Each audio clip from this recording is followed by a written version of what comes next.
Hello, hello, hello. Let's see. Who else do I need to send this over to? Solve cases. Paste. Da da da da.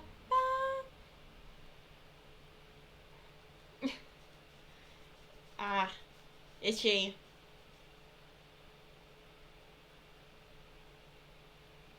Anyway, um.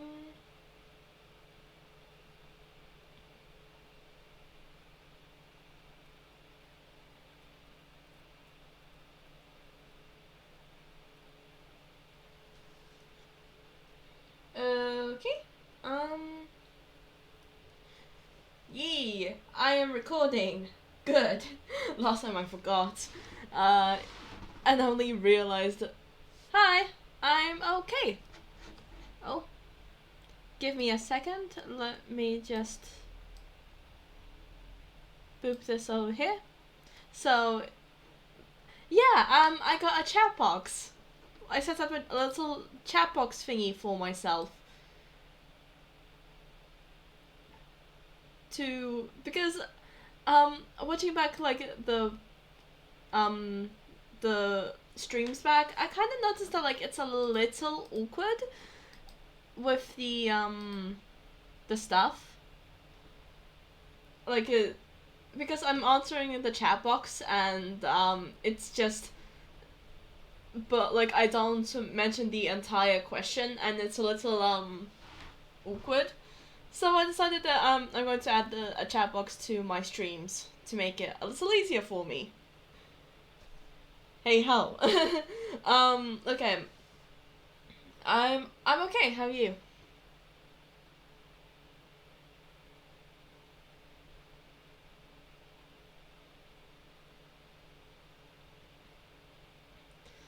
That's good. That's good. Um, let's see. Today's poem will be.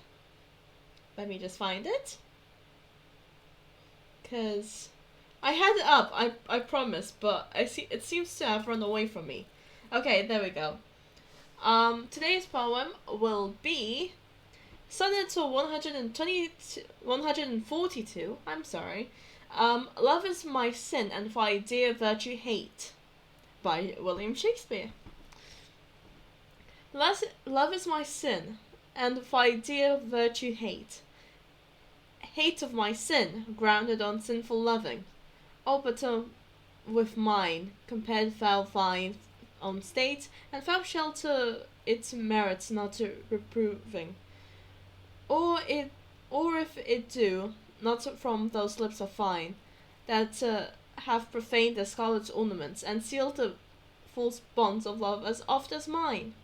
Robbed of his bed's virtues, robbed of his bed's revenues of their rents. Be it awful I love thee as thou lovest those whom so. Sorry about that. For some reason, the website is just like, no, we want you to read another poem now. Okay. Let me just scroll back.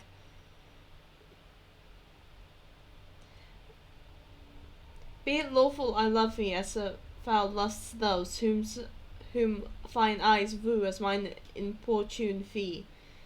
Root pity in thy heart, that when it grows, thy pity may deserve to be pitied be. If thou dost seek to have what thou dost hide, by self example mayst thou be denied. Yeah. Anyway, let's just dive right into Danganronpa. Last time we were here, Chihiro died, and we have to do an investigation now, which is not great. I'm not gonna lie. Especially since we all were like, oh no, we will make sure that no one dies from now on. That went well. Yep, I did. I sent a tweet saying that I'm going live. I tagged everything. We just seem to be going very quiet today, unfortunately. But, you know, c'est la vie.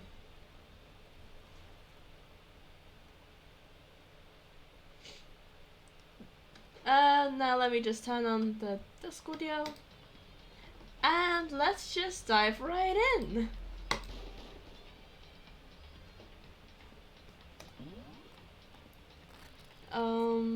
Let's see. Our save was down there, I think. Yeah. Deadly Life Investigation. Yes.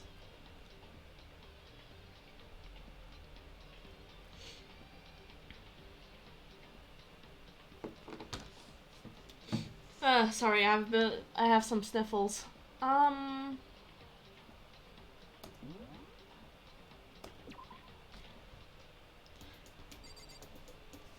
Okay, what were we doing? Yo, Yakuya, what were we doing? Yakuya, about that, Genocide Jack file case, could you let me see it? Well, you didn't beg, but I guess it's okay this time. Honey, how about you go fuck yourself? Does that sound good? Because it sure does to me. Piece of shit. Feel free to look at it in here, but you can't take it with you.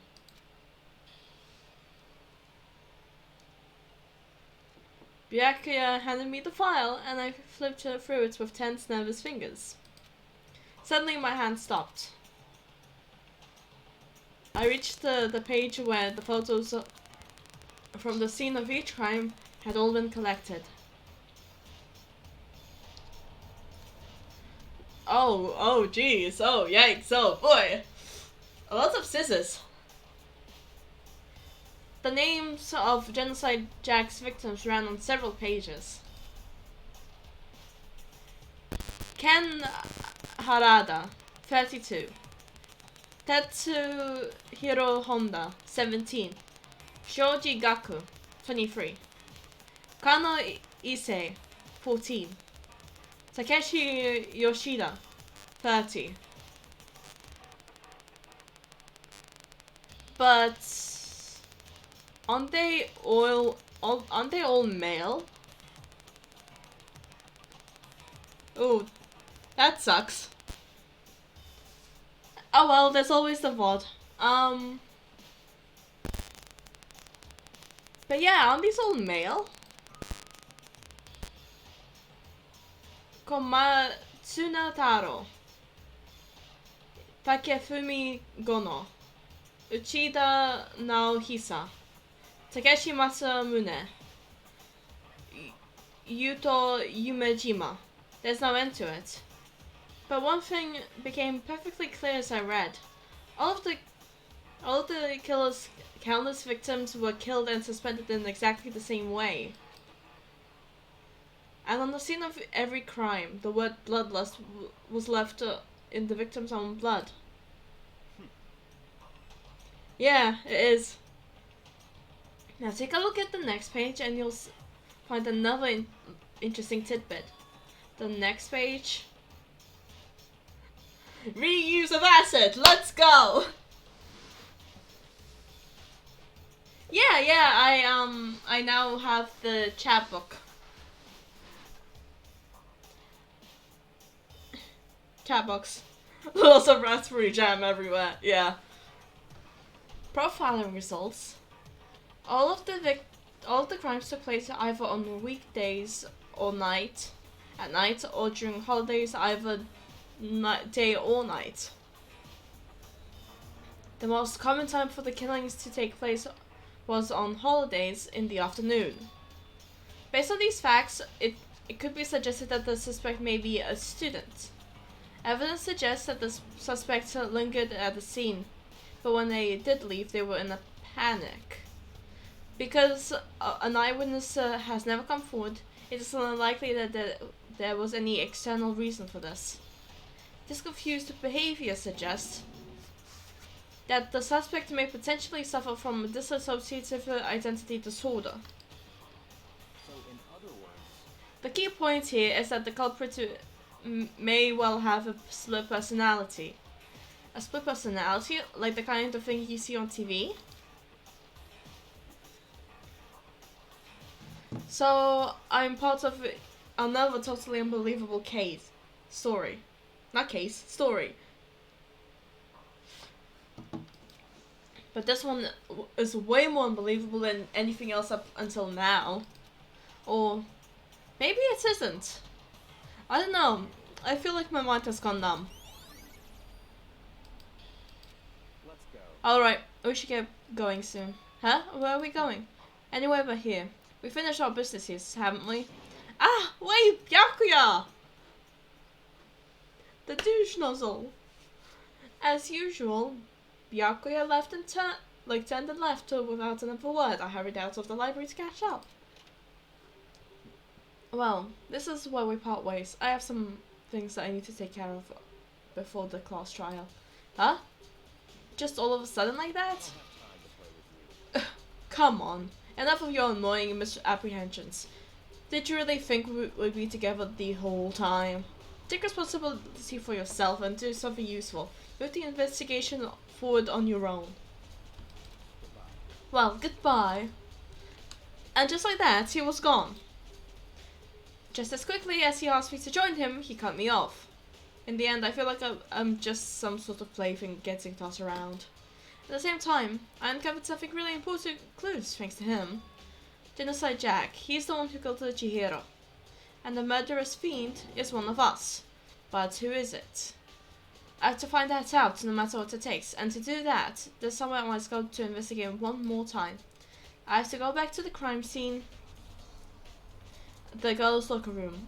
I should check the boys' locker room too, and the others might have come up with some info I might find useful while I'm at it. I need to find everything I can. Okay, let's, that's the map.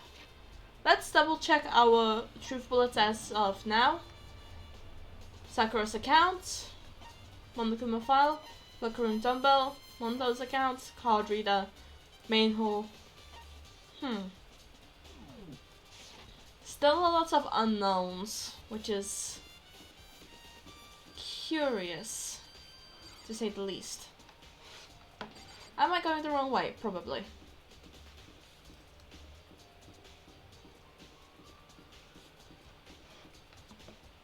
Yep, that's the wrong way.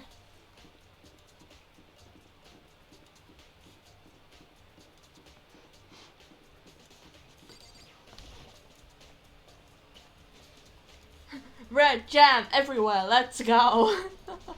Yikes. Wait, I didn't need to go downstairs, what am I doing?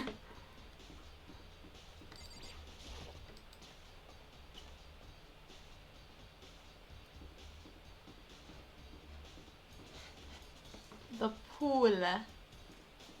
I need to find the pool. L'aqua.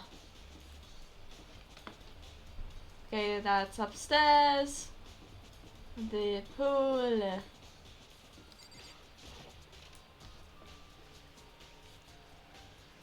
Okay, let's... Oh, hi Hifumi. Ding ding ding! Hifumi has discovered evidence revealing the identity of the culprit. Another stat increase for me. Evidence? What did you find? I cannot reveal it just yet. I'm sure of it. But I guarantee that what I found will seal the killer's breath from his lungs. Are you sure about that? Oh yeah.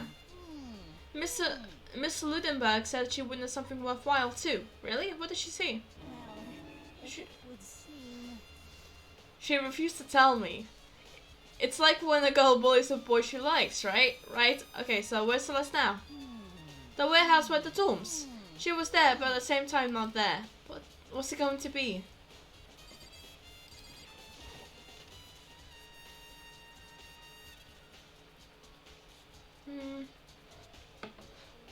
Nani? There's a strange stain on the carpet. What is it? Boys' locker room carpet. The Monokuma camera.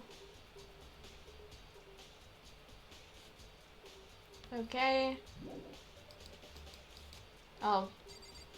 Tornado. Oh, this poster.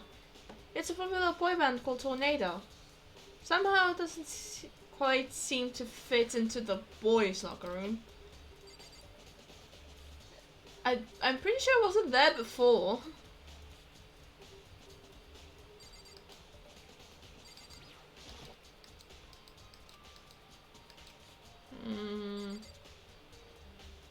Here we looked at the stain.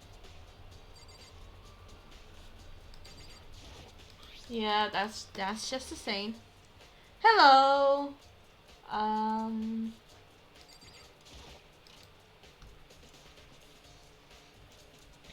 Let's see. Is there anything around here?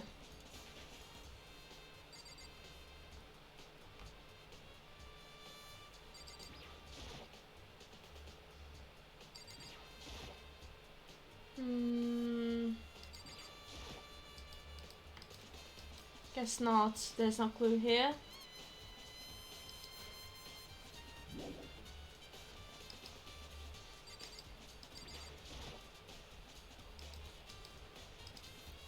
Nothing here? Nope.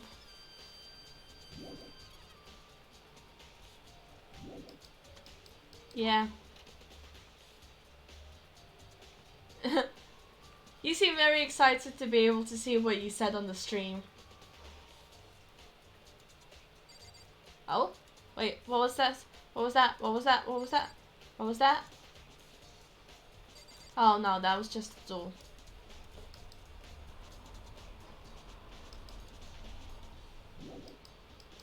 Yeah.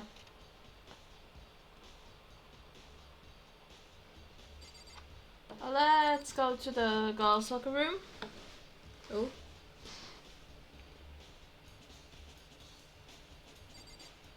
Okay. We already seen the big-breasted swimsuit model is pretty noticeable too. The girls' locker room doesn't seem like the sort of thing you'd find something like this. Oh, but wait, that reminds me. The poster in the other locker room is... That's right. There's definitely something strange about this. In the boys' locker room, there's a poster of a popular boy band.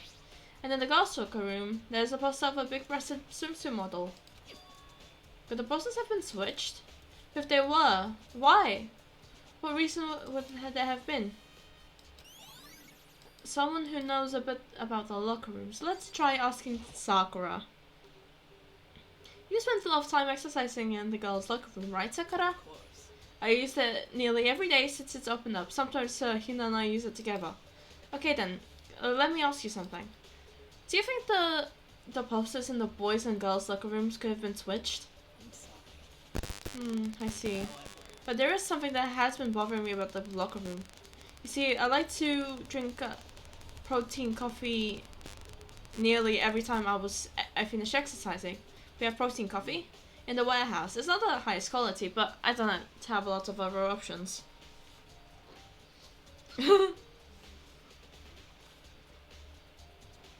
But if the boys in the school like boy bands and the girls speak both.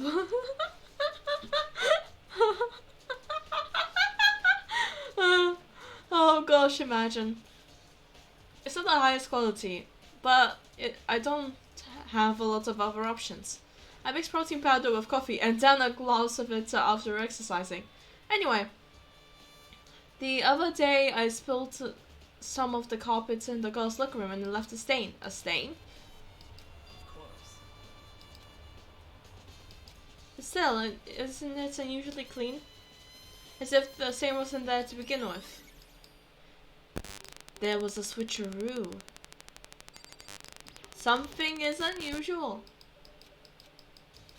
Okay. Bloodlust.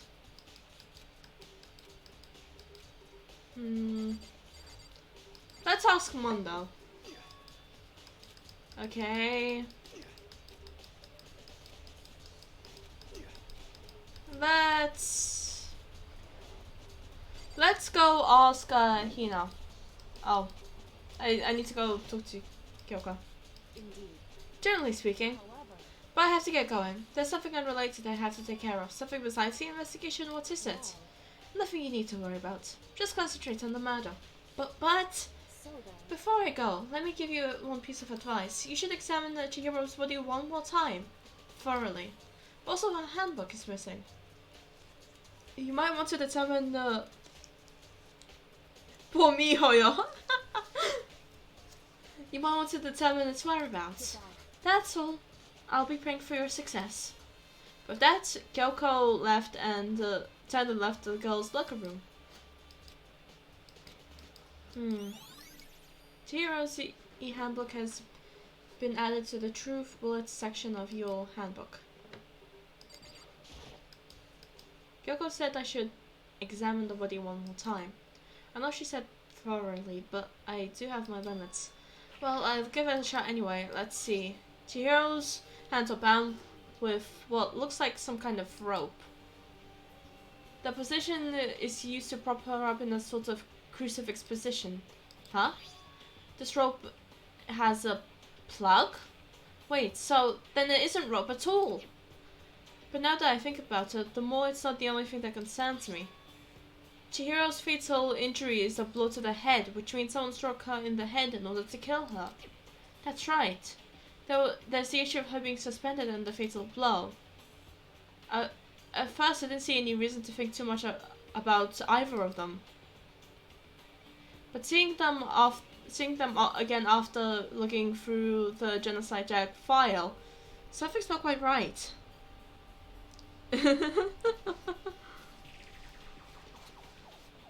Oh, so insecure. What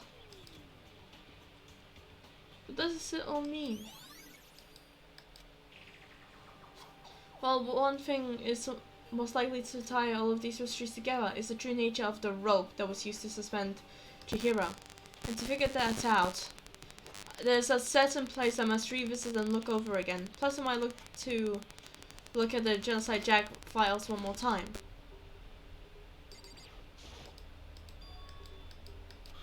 Okay.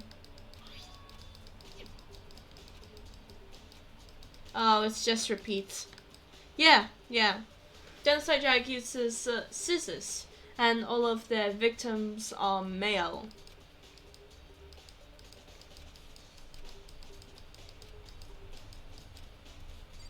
I'm sorry.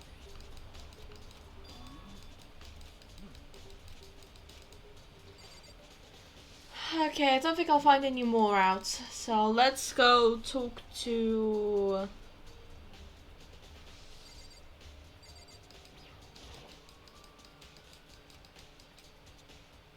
Let's go talk to Celeste. Because from what Hifumi said, she noticed something.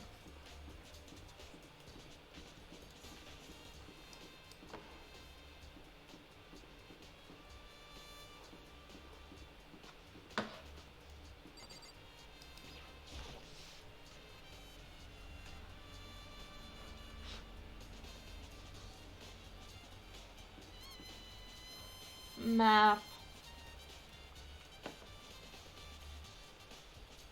Okay.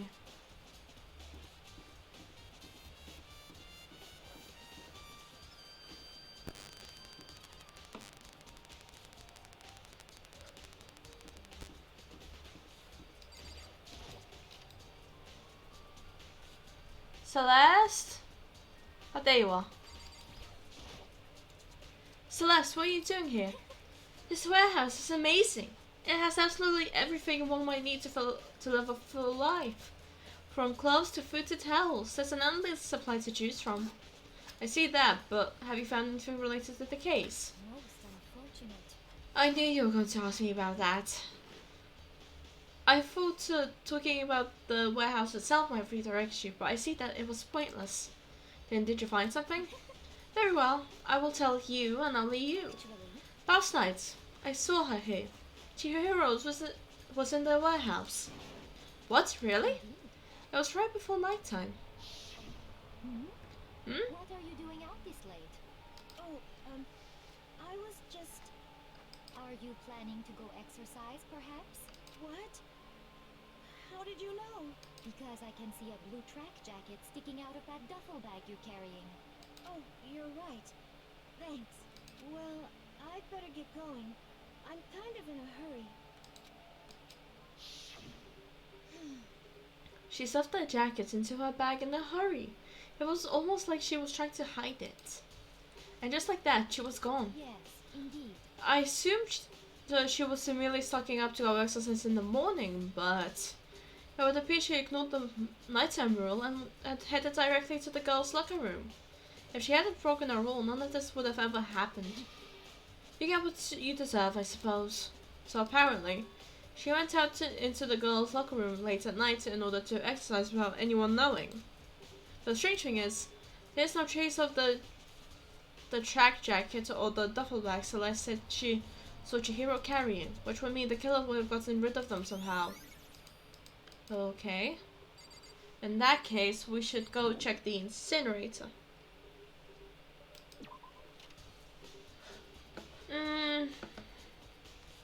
I mean, yeah, but...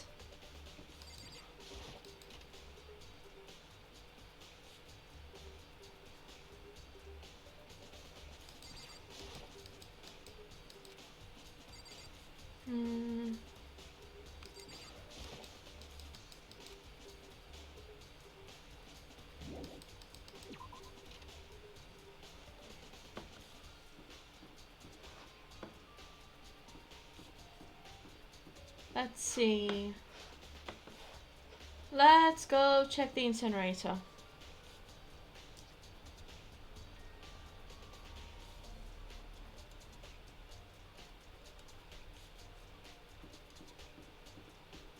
Because if they did get rid of something, chances are they would have used the incinerator to do it.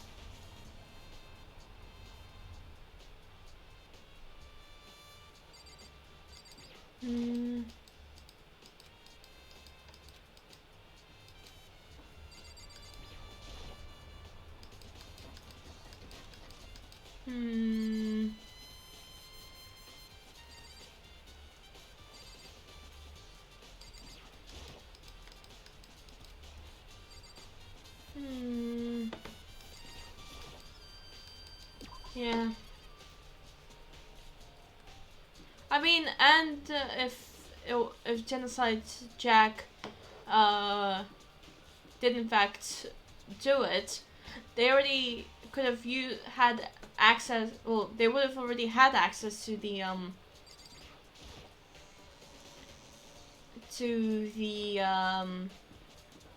to a girl's sewing set because Sayaka's dead. So, and they would probably be able to get like access to it, like to the dorm room and just take in the kit. Maybe we should have confessed our embarrassing secrets after all. Damn it, I'm sorry, Chihiro. It's all because I wasn't strong enough. Let's go check the library.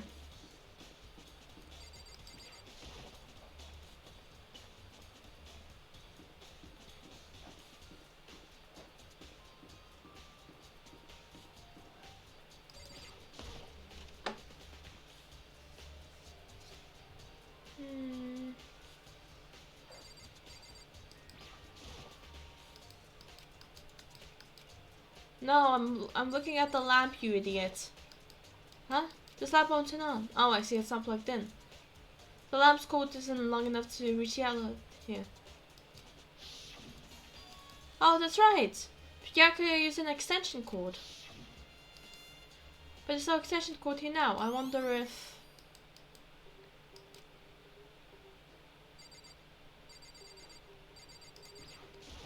Let's double check so we're not too hasty.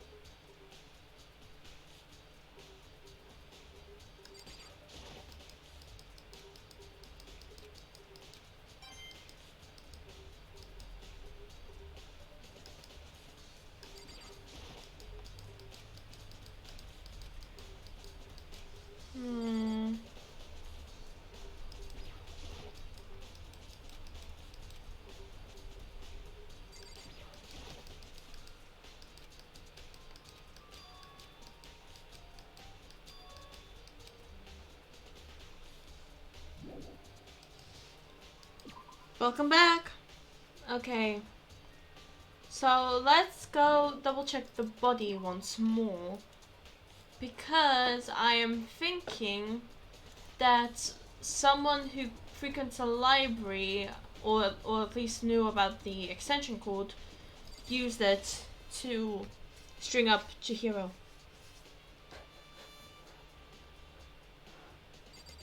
Oh, and we need to find Aoi because maybe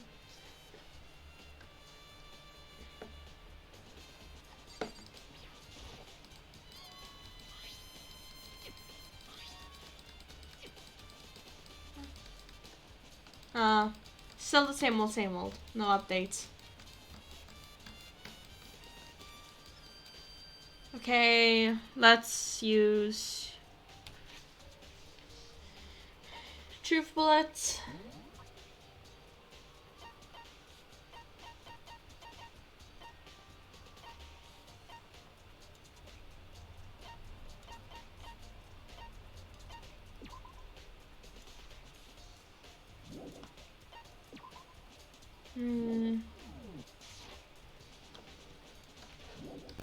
Right.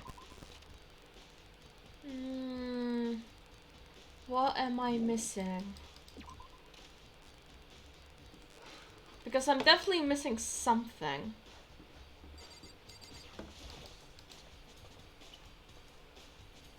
Oh! Oh, that's cool!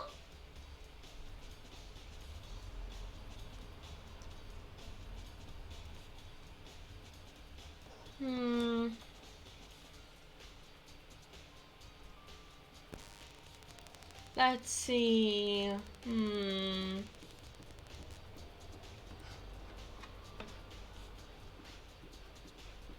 Won't find anything in the store.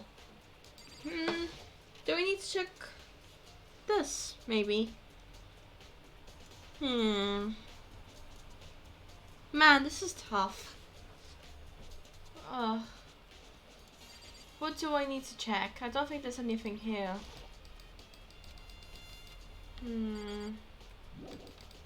Yeah. I mean, it would definitely be easier for, we could talk to Aoi. Because, Aoi uses the,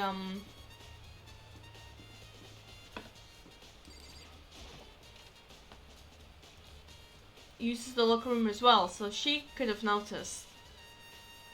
Because, the locker room is the...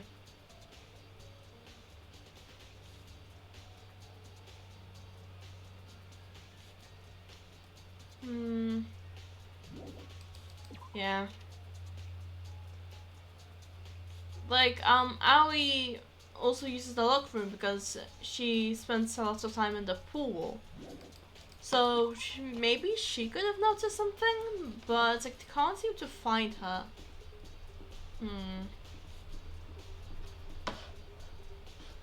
This is actually quite frustrating.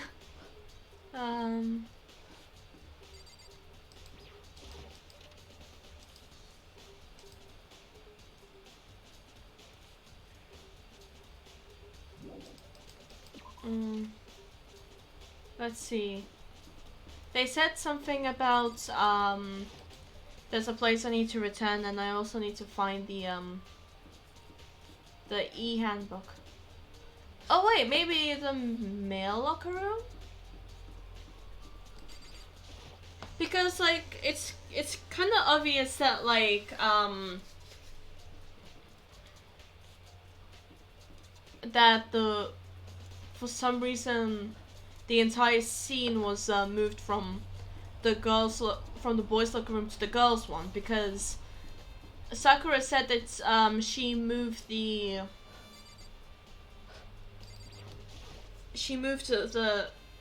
well, she spilled coffee on the carpet,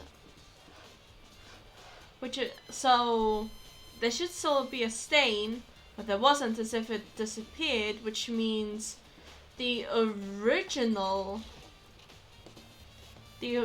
scene of the crime was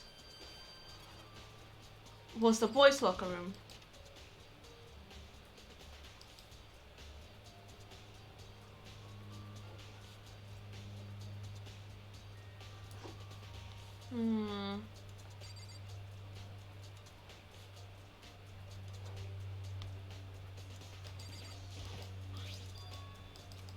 Wait, is it? Yeah, it's coffee.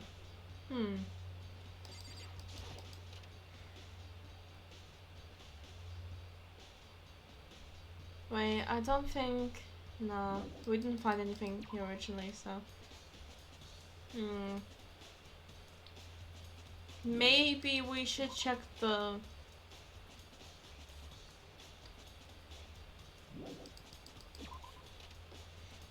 We should check the mail room again. Like the mailbox. Also, another thing I noticed is all of the victims were male, but in this case, Chihiro was female, or at least presented as a female, so...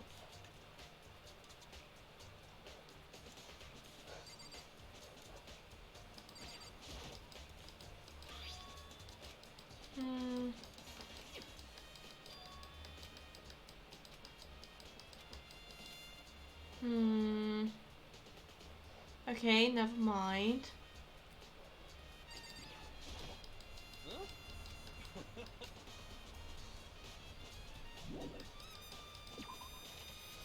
Oh gosh, this is really confusing. Okay, let's try and find Aoi.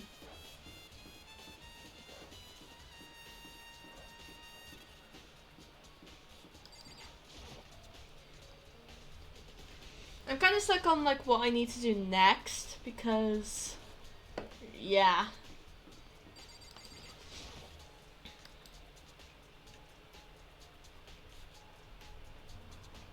Oh, there you are.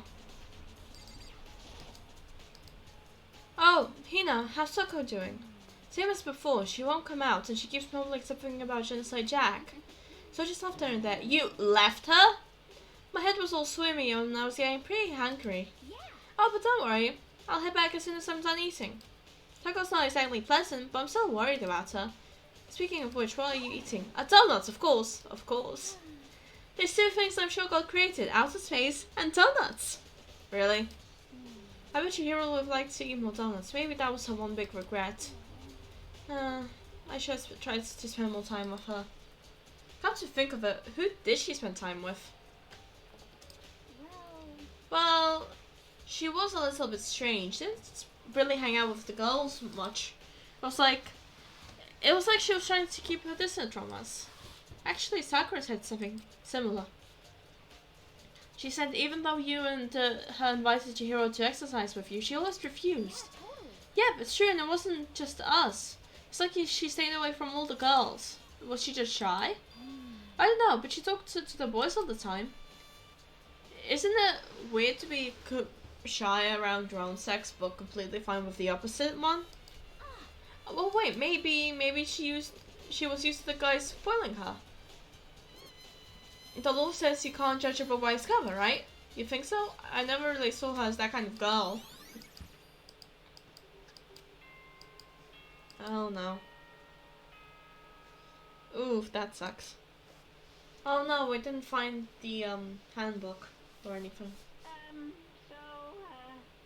getting tired of waiting. Shall we just plunge right in? It's the moment you've all been waiting for. The class trial. You remember where to meet, right? Please go through the red... Oh no.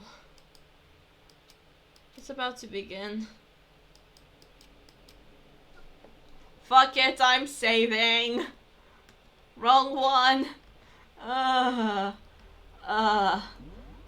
not even kidding. I'm starting to feel really nervous.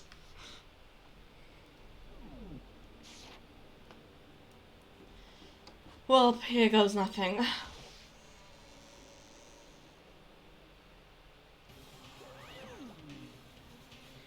Ahem. So, is everyone ready to... What? Am I blind or are you missing someone? Yo. Yeah, Toko's not here. And Toko is... You really don't remember? Kidding! I'm just kidding. How can I forget that little nut job? She's a crucial part of the class trial this time. Okie dokie. I'm gonna go ahead and drag her out so kicking and screaming. Just one moment, please. And just like he said, a few minutes later, he reappeared, dragging Toko behind him. I told him I don't want to, but he forced me. I can't believe you would drag a girl around. Terrible. You're terrible. Phew. Now everyone's here, right? Okay then. Hustle down to the elevator and let's get the show on the roll. I'll see you guys down there. Let's go. So, are you going? It's time to find out who killed Chihiro. Chihiro Fujisaki. She was so gentle, so calm and meek. Ooh. Toko screaming really did a number on my throat. Oh gosh. She was so gentle, so calm and meek. No one had any problem with her. Someone made their choice to kill a girl like that. And the murderer is one of us.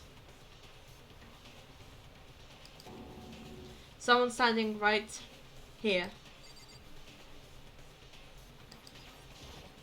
Hey, come on. Fucking Toko, man. What's got her so worked up?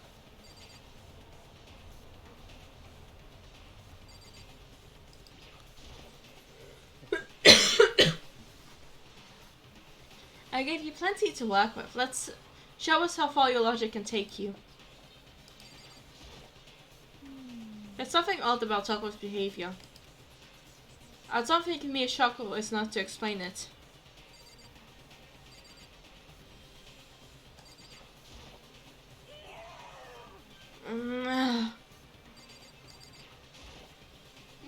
I guess I wasn't much help on this one. I don't know why the killer did what they did, but I'm sure it'll work itself out. Just as always, Puriels, right, bro? Very sad. Miss Fujisaki, I must admit, for being 3D, she was quite remarkable. Of course, just the idea of 3D, it makes me cringe. I mean, kind of, ironic coming from you. You're the most 3D out of all of us here. You ready? We're doing this? I don't think I can ever be ready. I will uncover the villain who performed such heinous acts on a weaker individual. Shall we go? Shall we begin? It's true. Yes. I gave a small nod and reply. With one last breath, I walked toward the elevator on shaky legs. With each step forward, I feel my heart racing faster and faster. As soon as everyone was on, the elevator began to descend.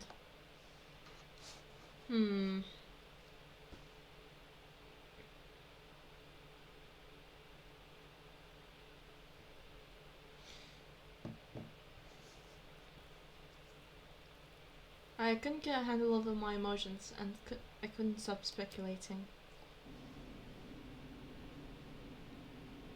The steel box sank, with heavy clunking sounds deeper and deeper into the ground. And we went deeper. The uneasiness of my heart grew bigger and bigger. The elevator was unaffected, however, and continued to descend without hesitation. Until finally, we came to a stop. What do you think? I redecorated. Isn't it so fresh? Isn't it so exciting? Don't waste our time with stupid questions. Let's get this over with. Good. You're ready to go. I gotta say, I don't hate it. Not at all. Okay then, let's get the show on the road. Everyone, please find your assigned seats. And so the curtains opened once again. A deadly judgment, a deadly deception, a deadly betrayal, a deadly riddle, a deadly defense, a deadly faith, a deadly class trial. Fuck yes, let's save! Oh gosh, I am actually really nervous. Okay, let's open our e-handbook and check our... Okay, the victim was Chihiro Fujisaki. Time of death was estimated to be around 2 a.m. The body was discovered in the girls' locker room on the second floor of the school. The cause of death was a blow to the head with a blunt object. She was killed instantly. Although Chihiro wanted to be stronger, she declined several invitations from Sakura and Aoi, and may have used the locker room late at night to avoid them. Despite this, Chihiro has stated she desired help with her efforts. She may have been meeting someone in the locker room the night she was murdered. The dumbbell found on the floor of the girls' locker room had a significant amount of blood on it, so this is assumed to be the weapon of murder. Chihiro had told anyone willing to listen that she wanted to get stronger. Some assumed that due to her inferiority complex about being weak, she admired strength more than anything else. To unlock a locker room, you need to swipe your e-handbook over the card reader. You need a male student's handbook for the boys' locker room and a female handbook for the girls. It's not possible for two people to enter at the same time. The handbook of each student that has died was placed in the mailbox of the main hall. One of the handbooks found in the main hall had been broken, which apparently is a rare occurrence. Junko and Sayaka's handbooks both seem to still work, and so the assumed broken handbook is Leon's. However, Monokuma claims that it's very unlikely that Leon's handbook would have been broken. Suspected genocide jacks victims include Ken Arada, Tetsuo Honda, and Shoji Gaku, among countless others. They were killed in the same way, and mounted to a nearby wall. The words "bloodless" was found in each scene of the crime, written in blood. Profiling indicates that the killer is likely a student suffering from a split personality. Chihiro seemed to have consciously kept her distance from the other girls in the school, even from the beginning. However, it has been noticed that she got on remarkably well with her male classmates. The carpet in the boys' locker room was found to have a black stain on it. Blood was found in the poster of the girls' locker room. The poster featured a big-breasted supermodel popular among young boys. However, the poster in the boys' locker room was for a boy band popular with teenage girls. Chihiro's handbook was not found on her corpse and has apparently gone missing. Chihiro has been found suspended, and her hands have been bound with some kind of rope. Her fatal injury is a blow to the head. Sakura mentioned that she was responsible for a coffee stain in the girls' locker room. However, that stain has been inexplicably scrubbed away. Byakuya was known to use his lamp often. However, the extension cord has gone missing at some point, and the lamp's cord can't quite reach the outlet. At the night of the murder, right before nighttime, Chihiro was spotted leaving the warehouse. It seems that she was stuffing some blue exercise clothes into a duffel bag. Presumably she is on the way to exercise, but the clothes were not found on the crime scene. Celeste has not told anyone other than Makoto about this encounter. Okay. Let's set our skills. Breathing techniques. Okay.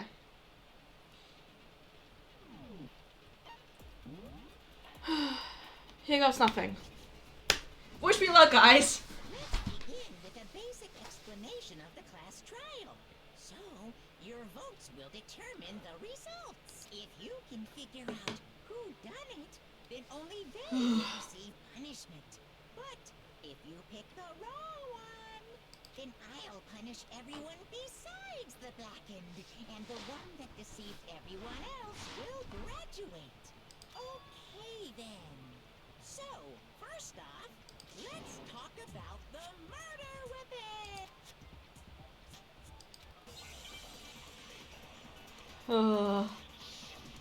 Make your argument. Locker room dumbbell. Chihiro's fatal injury. It appears it was a head wound. Yeah. According to the Monokuma file, the killer used a blunt instrument. But what kind of blunt instrument could it have been?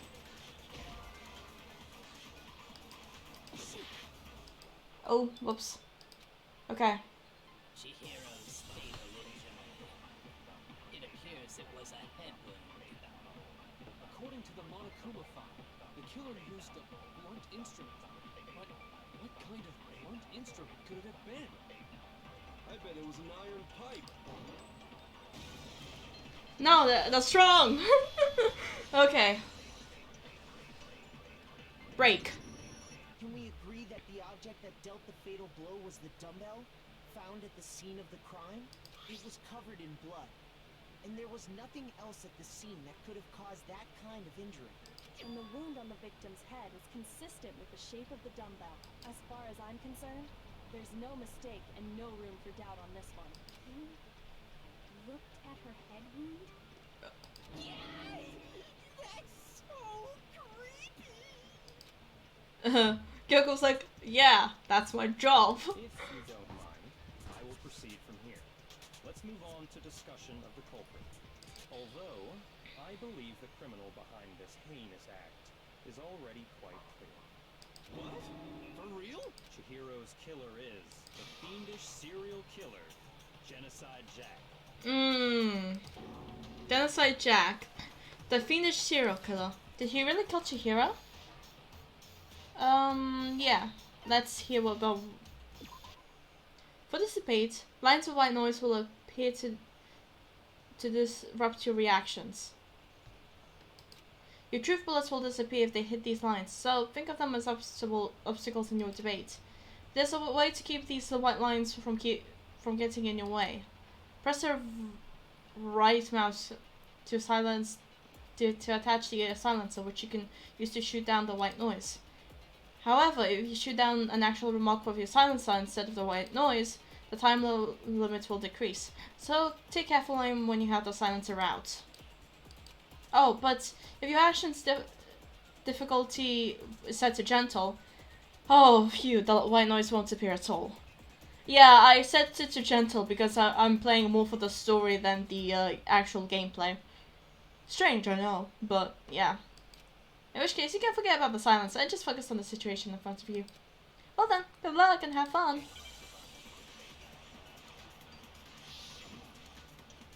Call me a coward if you'd like, but...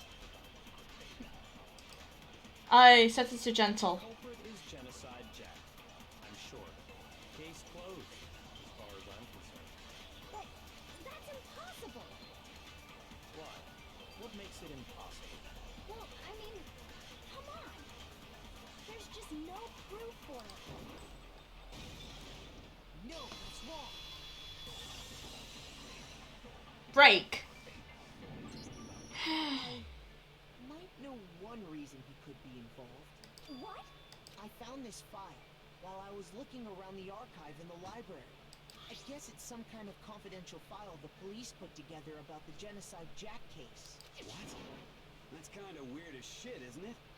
What was something like that doing in the library? The why of it is probably more trouble than it's worth. So let's forget about that for now. More importantly, it outlines all the specifics of every genocide Objection. in exceeding detail. According to the file, there appear to be two defining characteristics in every Genocide Jack case. The first is that a bloody message is found written at the scene of every murder. Oh, that's right. Boob lust. No. It's actually bloodlust. But more important is the other characteristic, and it's something that has never been made public. Never made public? What the hell is it? Why don't you tell them, Makoto? The other characteristic a very genocide Jack case that the world doesn't, at large doesn't know, how the victim is positioned. Apparently, in every genocide Jack case, the killer suspends the body in a certain way. Other than the killer, the only people who know about this are the higher-ups in the police department. However, Chihiro was most definitely suspended in the same way. So, how did the culprit know about this when only high-level police officials were aware of it? Unless it was a happy accident, in which case... There's only one logical answer I can think of. It's because the culprit in this case is the real Genocide Jack. No fucking way! You're saying Genocide Jack is one of us? Yes, in fact, it's Toko. What? Genocide Jack's true identity is Toko Fukawa. What? Hey, okay, wait, hold on a sec. Toko has like bloodophobia or whatever, remember? What kind of serial killer is afraid of blood? Is Toko Genocide Jack? The answer is yes and no. Another riddle. Man, why is this gotta be so complicated? She has the ID.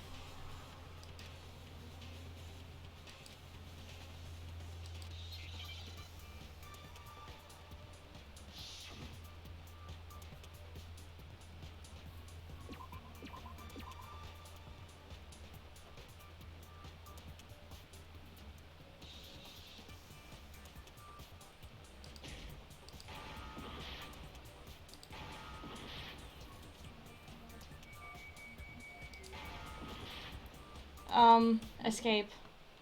Let's see.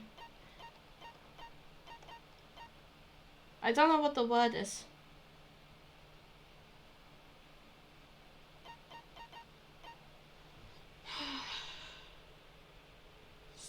What's the word supposed to be?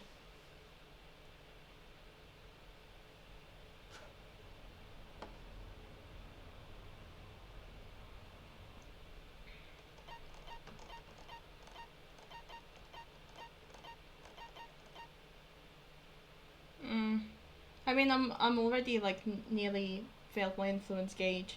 Scissors. No, it's not scissors because it's S question mark H I question mark question mark. It's not scissors.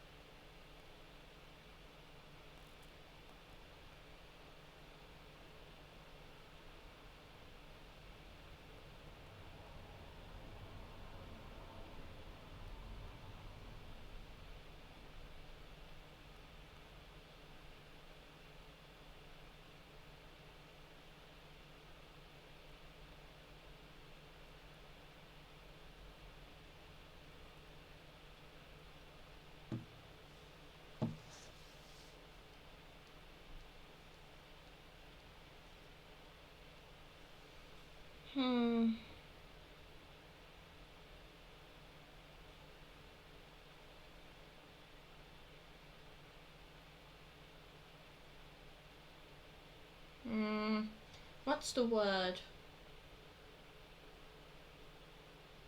It can't be Gizzo because that's not the ID.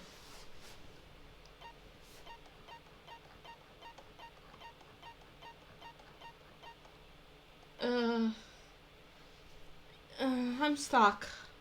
Should I just look it up?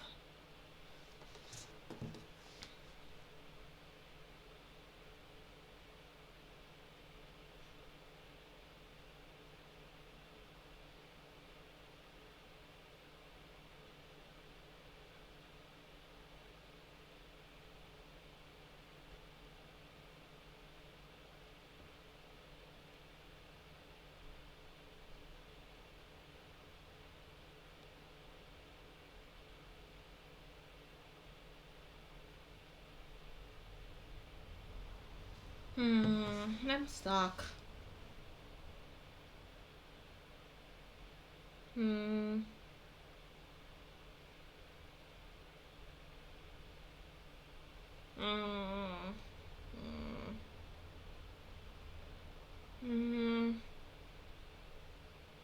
Screw it, I'm looking it up. Okay. Oh well. Scare.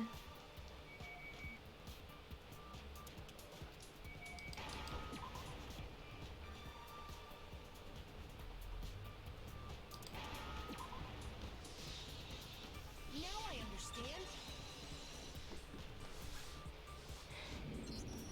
Is it because Genocide Jack has a split personality? But that's not schizophrenia. Like, DID and schizophrenia are two completely different things. What the hell, game? I think I read that somewhere in the file too.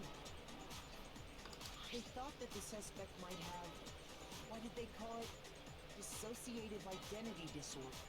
Oh, okay. But still, going to say that about Miss Fukawa is... Perfectly acceptable. Toko's strange behavior after seeing the body is proof enough that she has a split personality. Yeah, and I guess blood is her trigger. I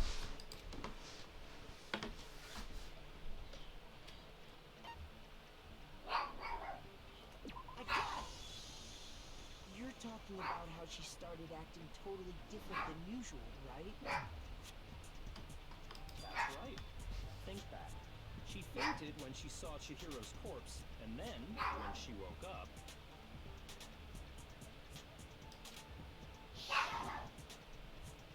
I'm fine. Yeah. Oh, is that a dead body? Hey, are you dead? Yeah. She must have hit her head. She must have hit her head real hard when she fainted. Leo, shush. The world has a front and a back, a top ending and a bottom, a sea of truth and a web of lies. This is quite concerning. I mean, she sounds completely different. She was acting funny, that's for sure. That melancholy tone of hers completely disappeared. Don't go assigning adjectives to my tone without permission. Not to mention, once she regained consciousness and saw Chihiro's body again, she was utterly calm. In other words, within her is one personality that can't handle blood, and one that obviously can. So when Toko trapped herself in her room, it's because she was scared of Genocide Jack?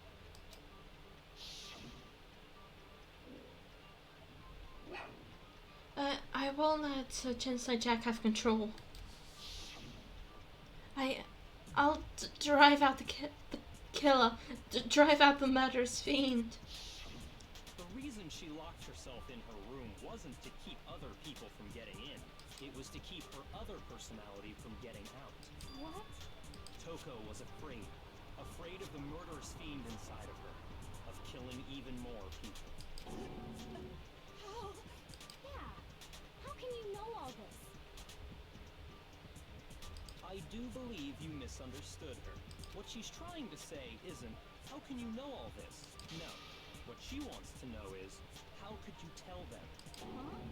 Last night, just before Monokuma gave his motive speech, Toko and I had a strange conversation. She told me a most interesting story. She said a murderous fiend lived within her, and she was afraid it could appear and attack at any time. And that trepidation is what's caused her to have such a bleak attitude. Isn't that right, Toko?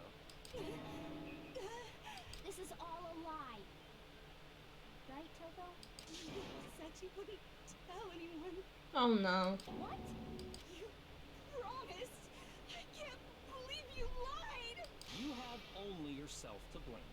You came to me with your tragic little story. Oh hey You to. hey Ryunana. Welcome. This is the real world, not some romantic fantasy fairy tale. Wow, Byakuya continues to be a dick. Besides, you broke your promise first. You said that as long as you were here, no matter what, you wouldn't let Genocide Jack kill anyone. But in spite of that promise,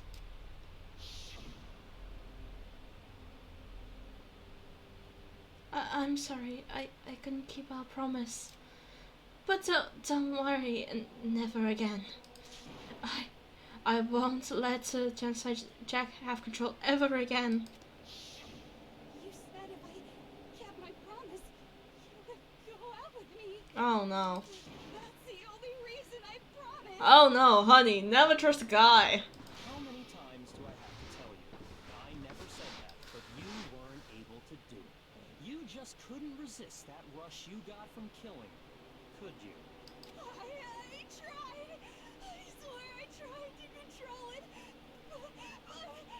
But your efforts were useless. What a disappointment. I hate you. Yeah, don't worry, most of us are with you on that one. Well, the opening act is nearly finished. All that's left is to hear from the person in question directly. Yeah. Person, you don't mean. Toko's body suddenly lunged forward. A large thud echoed across the courtroom, but in the next second,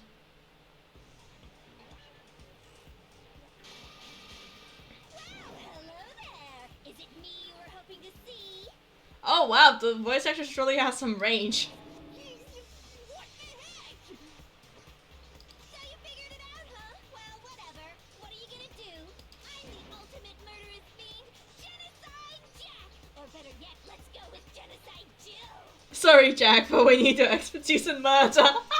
Yeah, basically. What the fuck is this? Toko, what happened to you? Not Toko. That's a loser name. And what happened is a textbook split personality. So what if one of them happens to be a serial killer? You should turn a blind eye to one's fault. Tong. I gotta say, in spite of her being a murderer, I'm really enjoying her sprites. Intense. Like they say, sound in murderous mind, sound in murderous body. This one is so different from the one we've come to know. Yes, well, the world is composed of a front and a back, you know. Just like how every inning has a top and a bottom, or how in the depths of every truth lives a little lie. Behind every dark and gloomy soul lives another that shines as bright as the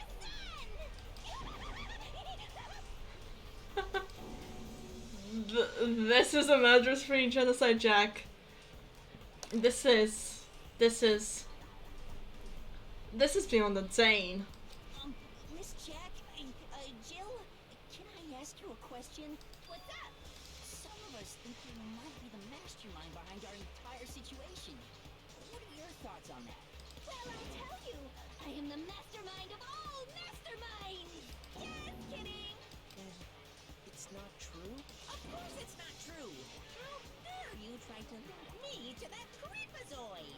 And another thing, the police and government and society in the outside world are totally powerless! Yeah. I mean, they just let this idiotic bloodthirsty maniac go buck wild all over town! Sure, I'm a bloodthirsty maniac, but life is pain, right? To live is to hurt other people. Jill, I think you might need to chill with that. It's a necessary evil if you want to survive. The act of living itself causes pain for everyone. Just kidding again! Oh, that's good. This should be enough to convince you. This murderous fiend is responsible for Chihiro's death. There's clearly a motive, so there should be no doubt. A motive? Remember what Monokuma told us? If someone didn't murder and graduate within 24 hours, an embarrassing memory or secret would be revealed. Well, let's assume that Toko's secret was about Genocide Jack.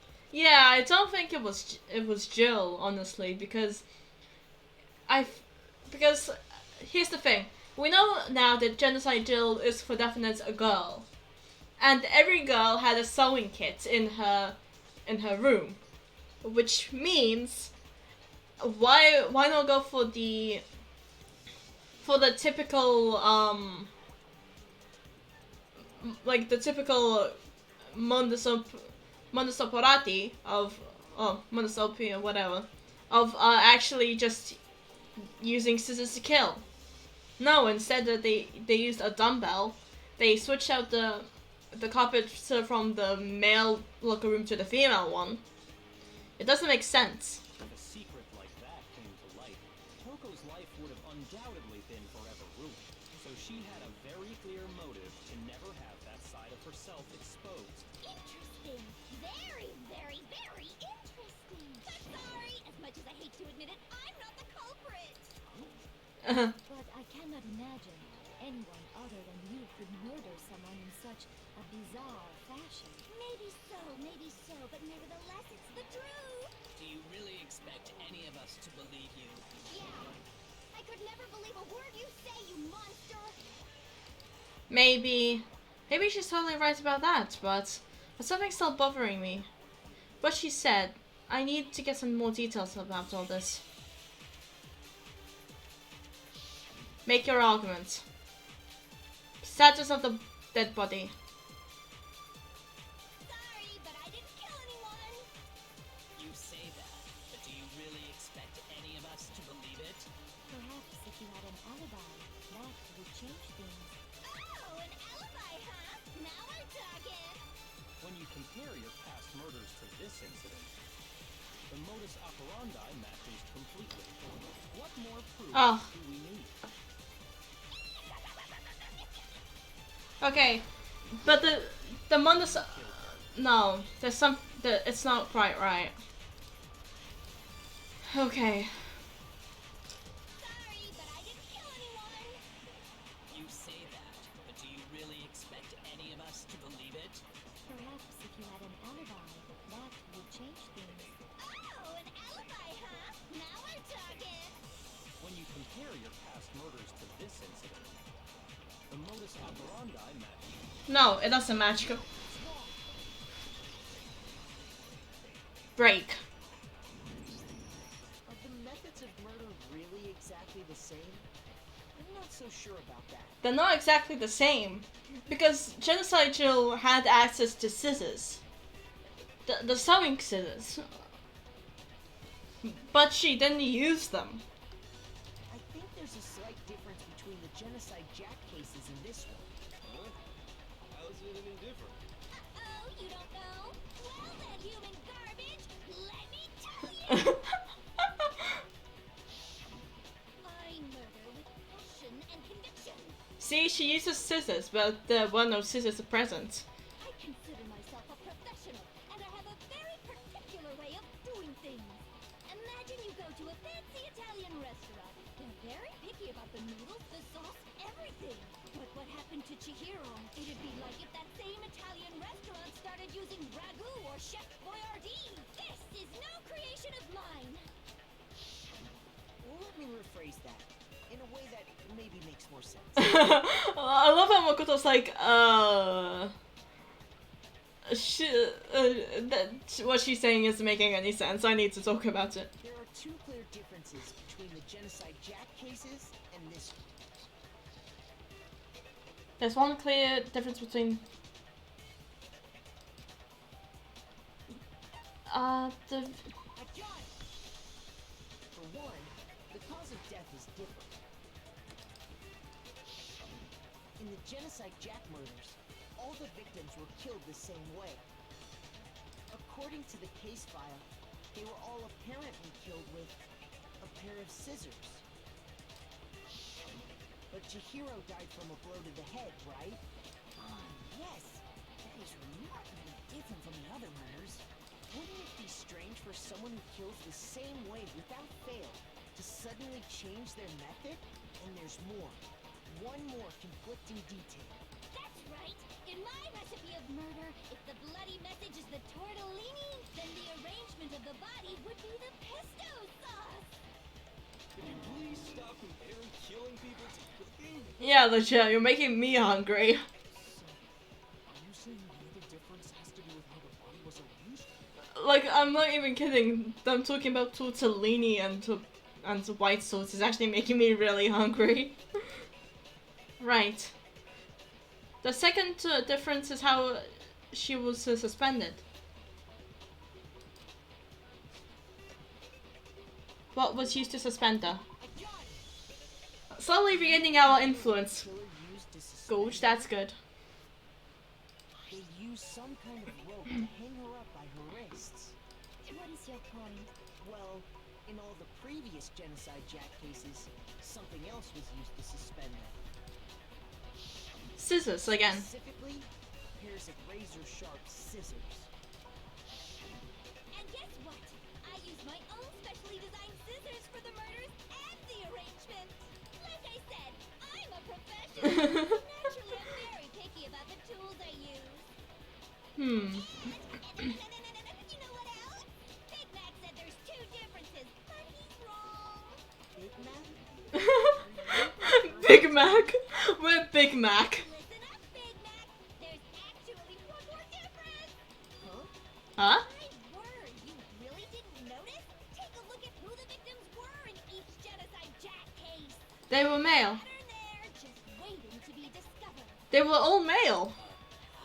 Figure that out, and it'll be plain as death why I couldn't have possibly killed that little lolly girl. Let's see. There was a pattern surrounding the Genocide Jack. I think I figured that out. Because Chihiro was a girl. Is it because Chihiro was a girl? Bingo, bullseye, right on the money. What are you talking about? In all the Genocide Jack cases, all the victims had something in common. They were all men. They were all male. Ken Harada, 32. Tetsuhiro Honda, 17. Shoji Gaku, 23. Kano Ise, 14. Takeshi Yoshida, 30. Komatsuna Taro, Takefumi Kono. I'm struggling. Oh gee, how did we not notice this earlier? Despite the fact that I've been saying it from the entire time. Uchiha Naohiya, Takeshi Matsumune. I remember that was Matsumune last time, so I... Was it Matsumune or Matsumune? Whatever. Yuto Yumejima, there was no end to it. They were all guys? Yeah. That's right, the people I killed with such passion and conviction. They're all adorable little men. I can't believe I said it. I'm so embarrassed. What's wrong with you? I can't help it.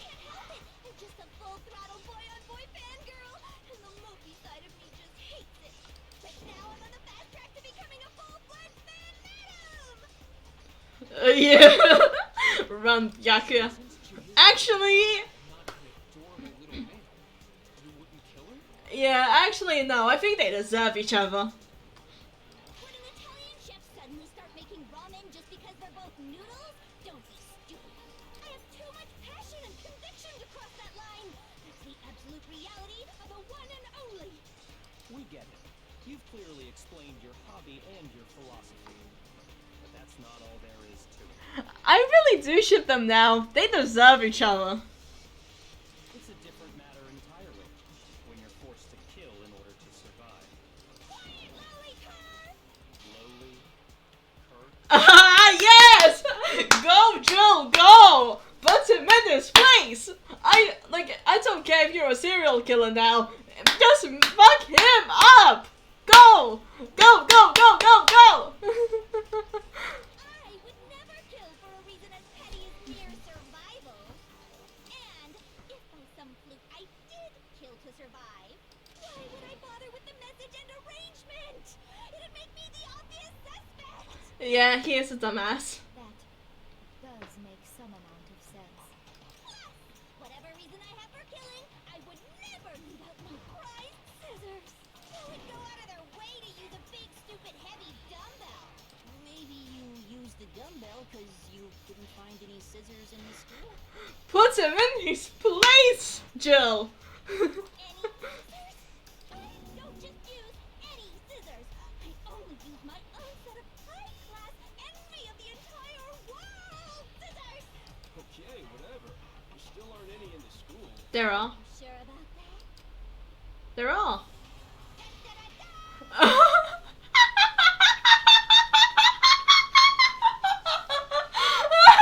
Oh my god!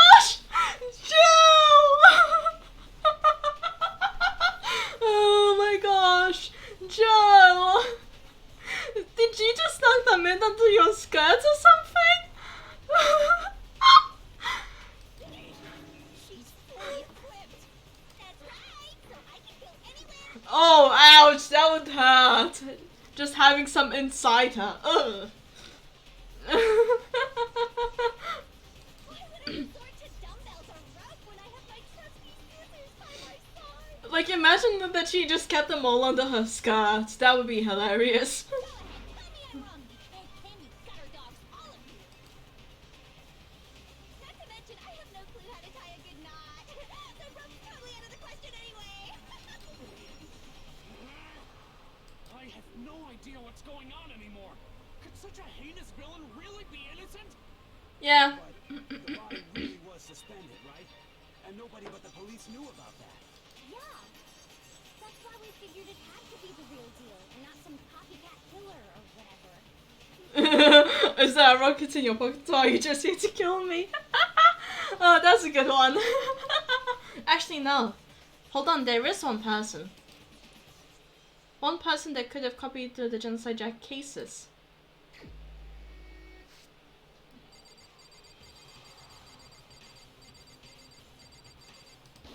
Yakuya. Here's my answer. Yakuya, it's possible you could have found out, isn't it? You'd have no problem gaining access to classified government documents or internal police records. Oh wow, you were so sure that you you were so sure that like it was her that he just like had no problem incriminating himself. Plus, you already looked through the Genocide Jack file before this all happened. Are you saying Mr. Togami did it? Then the reason he pushed the theory of Genocide Jack being the killer so hard was because he wanted to pin the crime on her. Unfortunately, I know that he isn't the killer. He rearranged the scene to disguise it and make it look like I put my stamp on it. The adult book that the man was behind it all. Oh, I'm on fire! Oh god, she really does want him, huh? Well, Byakuya, what's your response? I see. So now the suspicion falls on me. Then I must ask, when would you say I began acting suspicious? Surely you must have an answer. Looking back and thinking about it now, the way you were acting right before we discovered the body was a little strange. And the locker rooms. They're suspicious, very suspicious indeed. Would you agree? Huh? Suspicious? It seems nobody searched the locker rooms. Let's help with the girls' locker room. You wanted to go to the girls' locker room right away, right? But since you're a guy, I should have naturally thought of the boys' locker room first. Is that what you want to say? The victim was Chihiro, a girl. Hence why I said we should check the girls' locker room. Nothing strange about that, I'd say. on the contrary, there's something very strange. Okay then, what's so strange about it? Go ahead, share with the rest of the class. There's a clear contradiction in what Byakuya just said. Yeah, let's hear it. Now we're going to add something called a true flashback. If you aim for a weak spot and hold down the left mouse button, then you'll memorize that weak spot. That memorized phrase can only be shot once as a single truth bullet. If you shoot or change the truth bullet, it will disappear from your truth cylinder. However, you can use this flashback feature as many times as you want. If you don't seem to have the answer to a live contradiction in your loaded truth bullets, it may be wise to memorize a different weak spot and use it to make your case. But when's the best time to flashback? Well, you just have to use it with your keen wits, won't you? In this case though, I say that if you don't use the flashback, you won't be refuting anything. Well then, good luck and have fun. So,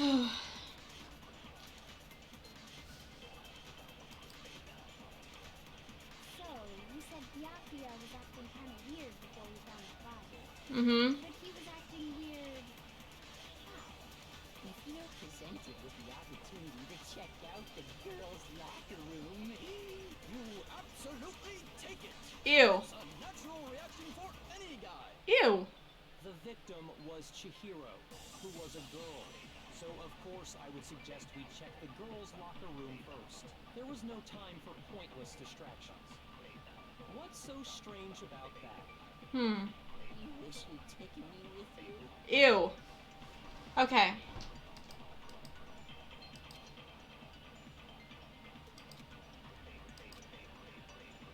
So, you said Byakuya was acting kind of weird before we found the body. But he was acting weird. How? If you're presented with the opportunity to check out the girls' locker room, You absolutely take it! That's a natural reaction for any guy! The victim was Chihiro, who was a girl. So of course I would suggest we check the girls' locker room first. There was no time for pointless distractions. What's so strange about that? you wish you'd taken me with you. Okay. I'm a little stuck, actually. Because it's not a contradiction.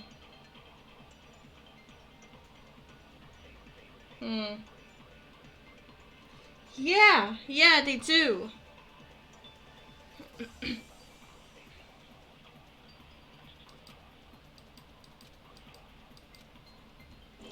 So, you said Byakuya was acting kind of weird before we found the body. But he was acting weird. How?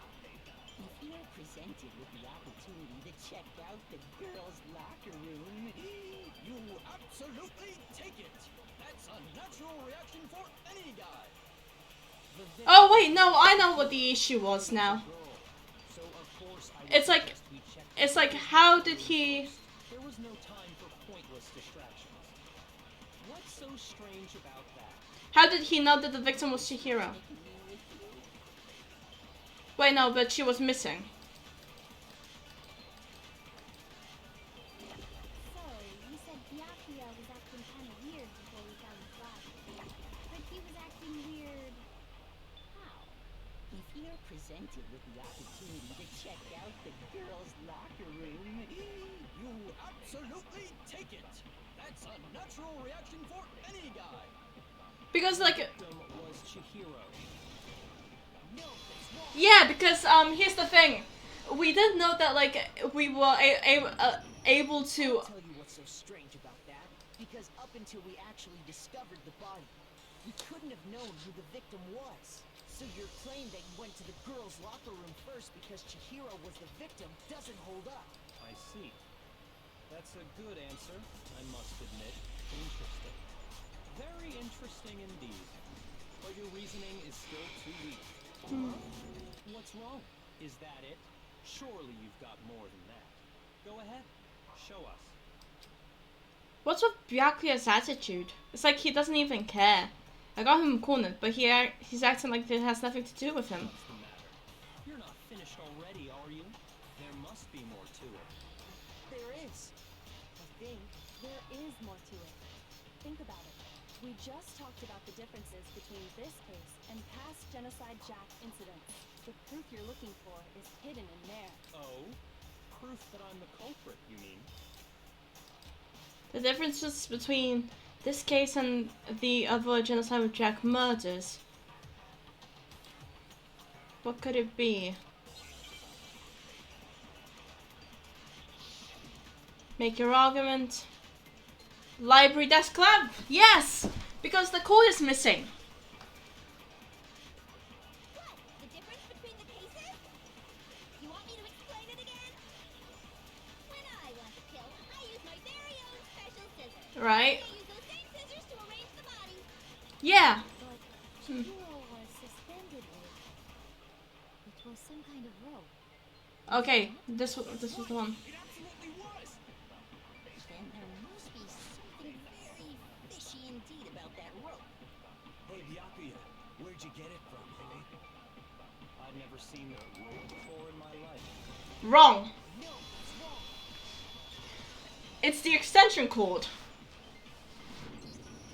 Actually, I'm pretty sure you have seen it before. Because you see, that rope, or should I say, that extension cord?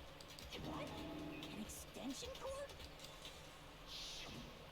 Byakuya, you've used the extension cord in the library more than once, haven't you? And the same extension cord that was in the library all this time went missing after the murder. And there's no way someone who uses that extension cord as much as you do wouldn't discover that fact. And Byakuya must be the one who took the extension cord. I can't imagine any other possibility. That's really what you think? Then your conclusion is something like this? I killed Chihiro in the girls' locker room, then hung her up and wrote that bloody message. I intentionally made it look like Genocide Jack was behind it. I mean, I don't think it is him, because he thinks that Chihiro is a girl. When if he actually did it, he would have known that the murder instead like took place in the male locker room, because Sakura mentioned that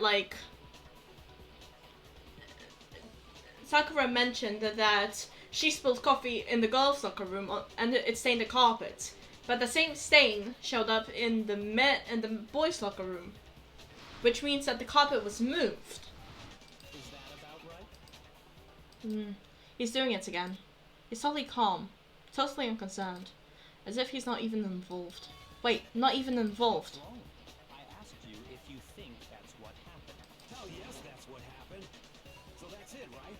Byakuya's the killer. I don't disagree with not disagreeing. He kept calling this a game, right? So he'd be totally willing to do something like this to win. Sorry, but could we hold on just a second? I think we need to talk about this a little more. Do we really need to? We've already decided who did it. I know, but still, there's something that's still bothering me. Is that right? And what, pray tell, is still bothering you? Shut up before I let Jill just have your dick. I killed her in the girls' locker room, then disguised my crime. Specifically, I dressed it up to... What about all that bothers you? Wait, what was that just about now? Something's not right. Chihiro's body was definitely found in the girls' locker room, but does that mean I can really accept that what Byakuya said as the truth? No, I don't think so. The scene after... You say you killed Chihiro in the girls' locker room, right? But are you sure about that? Isn't it possible that the murder took place somewhere else? How disappointing. What kind of question is that? Even in the world of disappointments, this is a true letdown. Dumbass! Maybe listen to what I have to say. Oh, have you even realized that, I don't know, some of the stuff from the girls' locker room and the boys' locker room has been switched? Dumbass! Oh, I'm this high and mighty idiot who's known as the most affluent progeny ever known to man, but you can't even recognize that simple fact. How dumb are you? Ugh! This idiot annoys me, truly. He was found dead in the girls' locker room. There is absolutely no question about that. How could the scene of the crime have been anywhere else? Well, I think it's entirely possible that she was killed somewhere else, then carried there later, Yeah, ultimate dumb arsehole. along with the rest of the murder scene. The rest of the murder scene? Yeah. That was awfully specific. Please tell me you have a reason for saying all of that. I believe I do. Hey, Byakuya, did I just take you off guard? When the story suddenly moved to the crime scene, Byakuya, who's been so confident up until now, maybe Byakuya never even realized that the actual scene of the crime could have been somewhere else. Don't just move on without permission. What do you mean she was killed somewhere else? Come on, Makoto. If there's any chance the murder took place somewhere else, let's see the proof.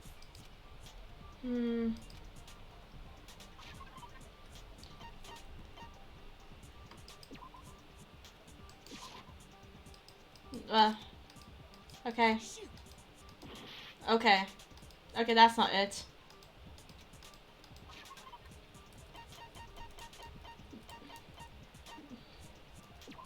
No, that's not it. The posters. I got it! she was killed somewhere else is the poster that's hanging in each locker room. Your proof is some posters? The poster in the girls' locker room was a picture of a big boobed super. A big, I think that's kind of strange. big boobed supermodel. Why would the girls' locker room have a poster like that? I bet those massive jugs of hers were totally fake! Joe! Meanwhile, the boys' locker room had a poster of the super popular boy band Tornado. Again, that doesn't really seem to belong in a boys' locker room. Oh, yeah. Who knows? Maybe they were like, oh no, there's no way that lesbians could exist. So you're saying that maybe the posters were switched? And there's one other thing I noticed about the locker rooms. You know what I'm talking about, right, Sakura? You're referring to my protein coffee, aren't you? Yeah. Protein coffee? While I was in the girls' locker room earlier, I spilled some protein coffee on the carpet. I know, right? They look like it's either they look like either Gundam protagonists or they look like magical boys. It's one or the other. But I noticed that after the murder, the stain had been totally scrubbed away. It hasn't been. It was moved. I got it! The stain on the girls' locker room carpet wasn't scrubbed away. In fact, I found it on the boys' locker room carpet. Oh yeah, that's true actually. That's definitely the stain from my protein coffee. Then, does that mean that the carpets were switched too? Yeah. Why would anyone do that? To move the murder scene from one locker room to the other. Oh, Rai, no, no, Rai. In other words, in order to completely swap the scene of the crime, the bloodstained poster and carpet were moved along with the dead body. By doing this, the killer was able to change the entire room where the murder took place. I can certainly follow your reasoning, but why would the culprit bother doing that? Huh? Why would they go through all that trouble of switching the scene of the crime? Actually, an even bigger question. If the murder did take place in the boys' locker room, then how did Chihiro get in the boys' locker room in the first place? To get into the locker rooms, you have to swipe your e-handbook across the card reader device. But Chihiro's handbook should have only allowed her access to the girls' locker room. She had no way to get into the boys' locker room to begin with. No, she did have a way, and I can tell you what it was. I highly doubt that. I'm telling you, I know how she could have done it.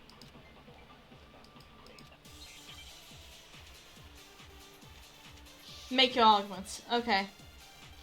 Broken E handbook. Is it really possible? Yeah. Could Chihiro really have gotten into the boys' locker room? Yeah. I got it!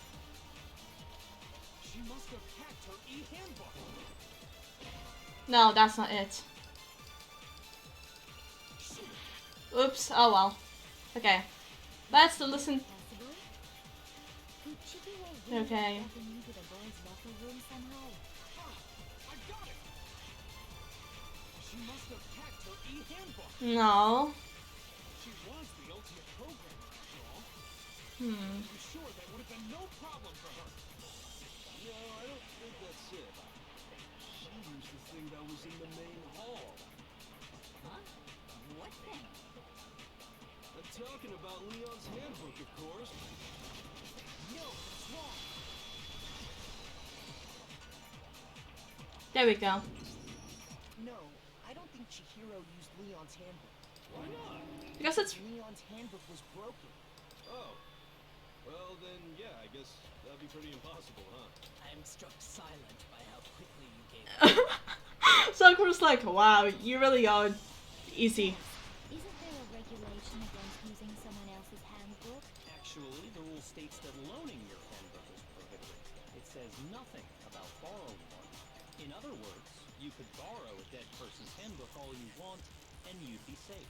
Yup, yup, yup. Hit the nail square on the noggin.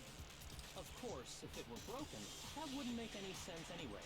So then, she She must have hacked hers, like I said. She used her ultimate programmer skills and... You can't fix an e-handbook. The instant you open one up, a security buzzer starts blaring. So, if she didn't use Leon's handbook, and she didn't modify her own handbook... Maybe Mr. Naegi's initial assumption is just wrong? No. It seems like there's no way she could have got into the boys' locker room. So I guess so. Okay then, I vote for Byakuya. Is that it then? Chihiro was killed in the girls' locker room and Byakuya is the one who did it? Really? But still, I don't know what else I can do. Hold on a second. Oh, Kyoko, come in I there. agree with you, though. I think you're on the right track. Yeah. What the? You finally decide to open your mouth and that's what you got to say? There's no way she could get in the boys' locker room, right? Why are you so sure she couldn't get in? There's still one other way she could have gained access. What? What are you talking about? What other way is there? Well, to explain that, why don't we take a little break from the trial? I'd like you all to come see something. Wait. Just what do you think you're doing? Don't worry. This'll make the whole trial more exciting. I'm sure that thought must please you. Huh? It'll make things more exciting. Oh my god, she can manipulate Monokuma so well. It's so funny. All right then. I declare an official class trial recess. For real? Oh my god, she just manipulated Monokuma so well. That's so terrifying. Now then, what is it you want to show us? It better not be boring or I'll be very unhappy. Oh, I have no doubt it'll meet your lofty expectations. So, shall we go? Wow. Wow, Kyoko. Wow. She really pulled that off, right? She literally just manipulated Monokuma into doing what she wants. Wow. I am impressed. So before I even knew what was happening, the class trial has been put on hold. We headed off with Kyoko in the lead, and where she took us was the crime scene.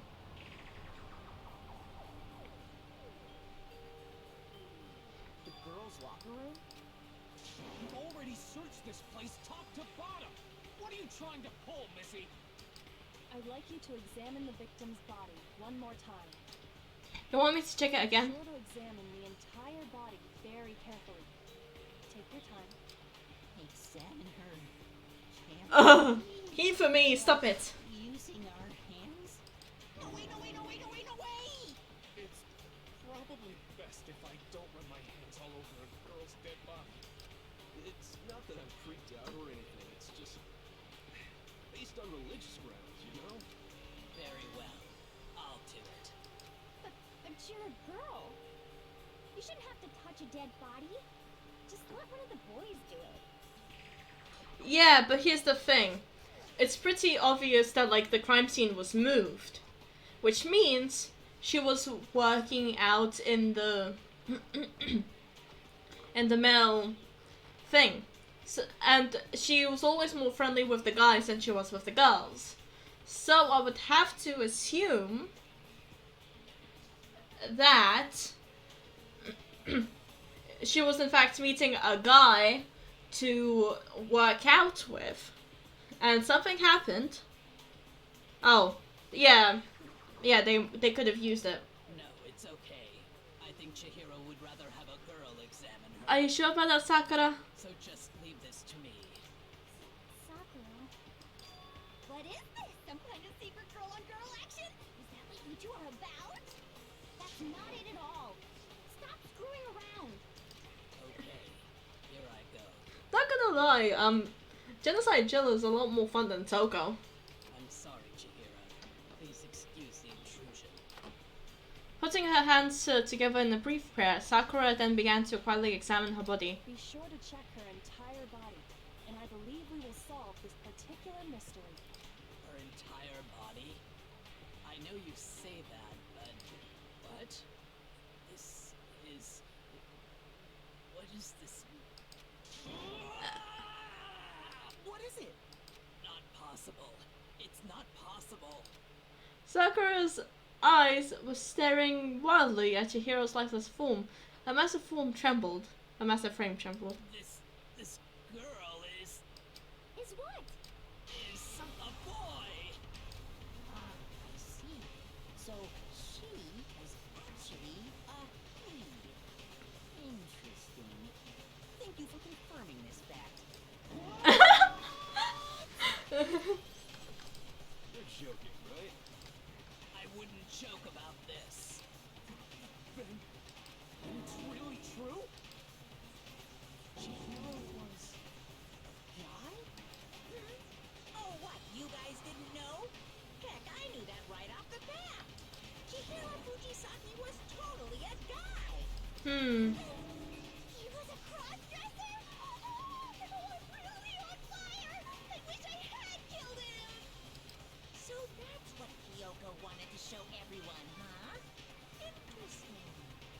But here's the thing: if she was trans, then why? Still doesn't explain her actions. Yes, that certainly does make things much I- more exciting. I mean, I do like the idea. Like, I do like to imagine that she was in fact trans, but you know. Let's ride this wave of excitement back to the courtroom and get back to the trial. I do apologize for keeping you waiting. Now then, let's resume the class trial. We've all just learned of the shocking revelation that Chihiro was actually a boy. Let's pick up from there. Yes, well, I don't know his reason for hiding it, but the fact is, Chihiro was not a girl, but a boy. To think that Chihiro was actually a guy. The thought had never even crossed my And mind. because the victim was male, he would have had no problem gaining access to the boys' locker room. Assuming his handbook did, in fact, list his gender as male, then yes, that would be true. Of course his handbook said he was a boy. He dressed like a girl, but he was a boy through and through. So then, there should be no issue with Makoto's initial assertion. The victim was killed in the boys' locker room, and was then later moved to the girls' locker room. And the killer could have easily used Sayaka or Junko's handbook to get into the girls' locker room. What do you mean by Celeste? Chihiro really was killed in the boys' locker room? I don't think Celeste would be totally embarrassed about having her secret revealed, though. I still don't understand the motive for moving the body. Besides- but yes, that does seem plausible. Besides, I'm pretty sure the killer had to be male, considering they had to have access to the male locker room, and since Leon's handbook isn't working, that is true. Well, I must admit, I did find it rather odd. Oh, this is delicious. Byakuya is completely thrown off. This is delicious. I knew he felt a little off. There was a certain incongruity to his female body. This is the most titillating situation! Chill. Chill. So now everything has been connected. All the mysteries have finally become clear. Well, except for one. Well, connected or clear or whatever. We still think you're the killer, remember? Boobs. Very interesting. This has become very interesting indeed. He's off in his own little world. What about you, Makoto? After everything we've learned, do you still think Byakuya's the killer? Well, without a doubt, Byakuya is the one that made Chihiro's death look like Genocide Jack did it. But I think he might not actually be the killer after all. What? But aren't you the one who accused him in the first place? He just seems to be too easygoing about all this. Like he's enjoying us solving the mystery. The way he's acting, it makes it seem like it doesn't have anything to do with him. And you think that might be because it doesn't have anything to do with him? Plus, the evidence he left behind was a little too... how can I put it? Overt. He consciously chose to use the extension cord, knowing it could connect him to the murder. At least, that's how I see it. And Byakuya, when you found out the murder took place in the boys' locker room, it seemed to rattle you. And then again, when you found out Chihiro was actually a guy, if you really were the killer, that stuff wouldn't have had any effect on you. So that's your thinking, huh? Well, it bothers me that you don't have more concrete reasons, but it's fine. I guess I'll mark it as correct, for the time being. Mark it as correct? He's right. I am not the culprit. I just happened to come across the corpse in the girls' locker room and decided to alter it. Why? Are you fucking with us right now? No, I am not effing with you right now. I'm telling you the truth. But, like, what's the point of it? Well, I find it very hard to believe. Taka looks like he's about to cry. Go ahead. Find it very hard to believe. You're free to be executed along with the rest of us. If you're really telling the truth, then why? Why do you do that to his body? My reasons hardly matter right now. Uncovering the culprit is much more important, wouldn't you say? He gives me the creeps. Now then, if it wasn't me, who was it? Well, I don't think I can say for sure without talking about it a little more. You're seriously gonna keep going? We're all good, aren't we? I thought it was clear Byakuya did it. No, I'm with Makoto. If there's any doubt whatsoever, we need to explore every possibility. No, I think he's just okay, here's what I'm thinking. I'm thinking he wanted to drag Genocide Jill's identity out of the closet. That's what I'm thinking, at least. Because if we're wrong, we all die here. That's true. Very well then. I'm with you too. Damn straight. Count me in. Do you not have a mind of your own? No, he doesn't. Of course I do. What am I, an ant or something? Anyway, let's discuss this all as a group one more time. We still have time to make our decision. That's very true. Our lives are all on the line. Excellent. Then shall we resume our game of hide and seek? But if Byakuya didn't do it, then who's the real killer? Who murdered Chihiro? There's one thing we can be sure that we know about the killer. The killer was a guy. Since the crime scene was in the boys' locker room, you would need a boys' hand pass to get in. Since Leon's handbook is apparently broken, the killer would have had to use their own. In other words, it had to be a guy. But still not enough. Make your argument. Celeste account.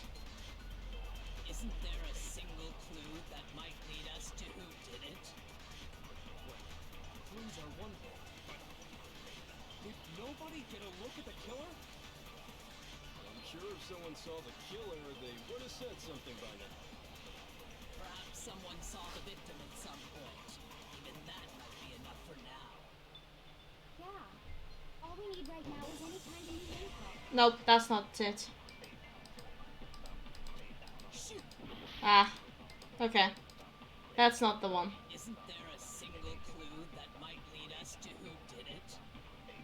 Well, clues are one thing, but did nobody get a look at the killer? I'm sure if someone saw the killer, they would have said something. Let's review all of the statements. Someone saw the victim at some point. Even that might be enough for now. Yeah. All we need right now is any kind of new info. It's over. It's all over. Oh gosh. You want to know who saw the victim? The killer. And only the killer. There we go. No, it's wrong.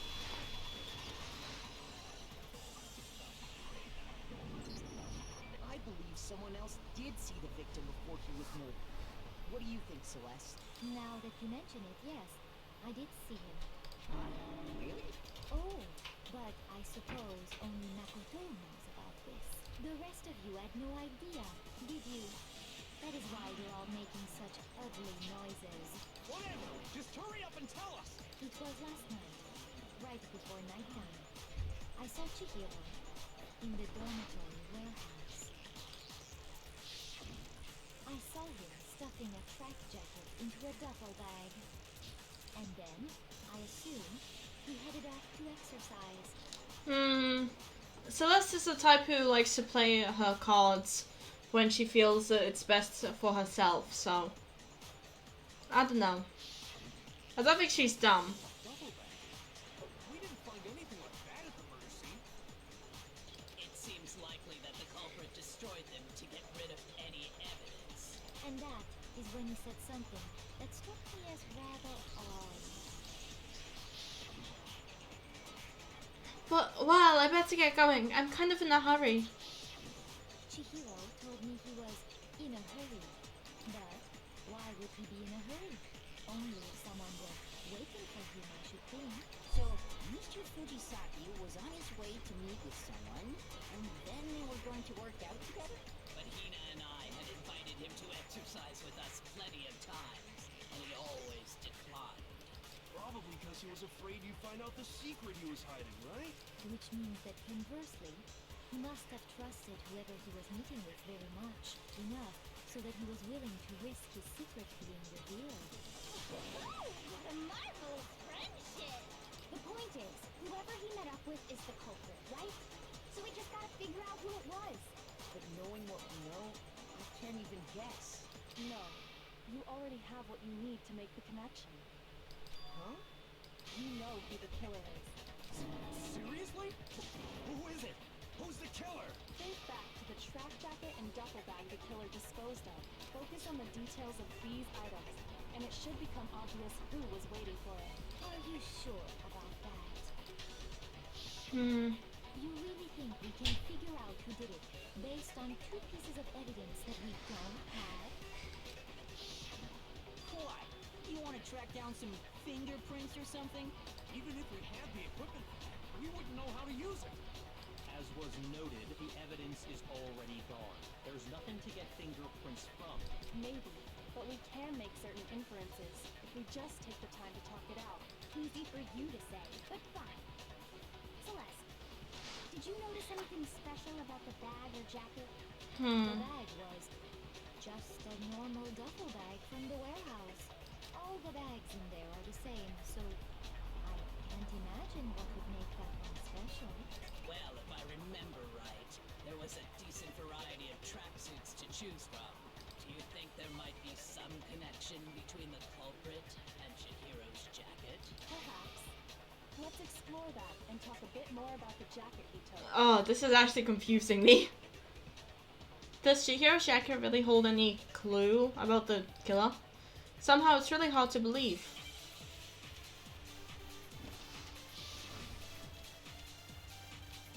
Celeste's account.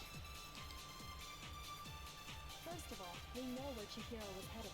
Mm-hmm. He was on his way to go exercise.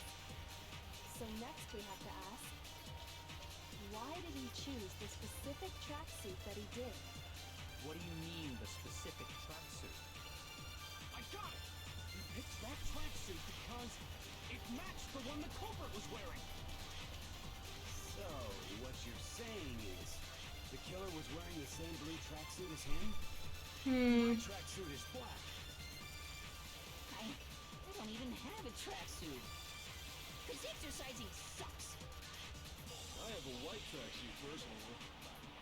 Hmm. Got it from the warehouse, if you must know. Did any of that really help us get any closer to figuring out who the culprit is? No way. Not a chance. Hmm. You heard him, right? What he just said without even realizing it? Okay.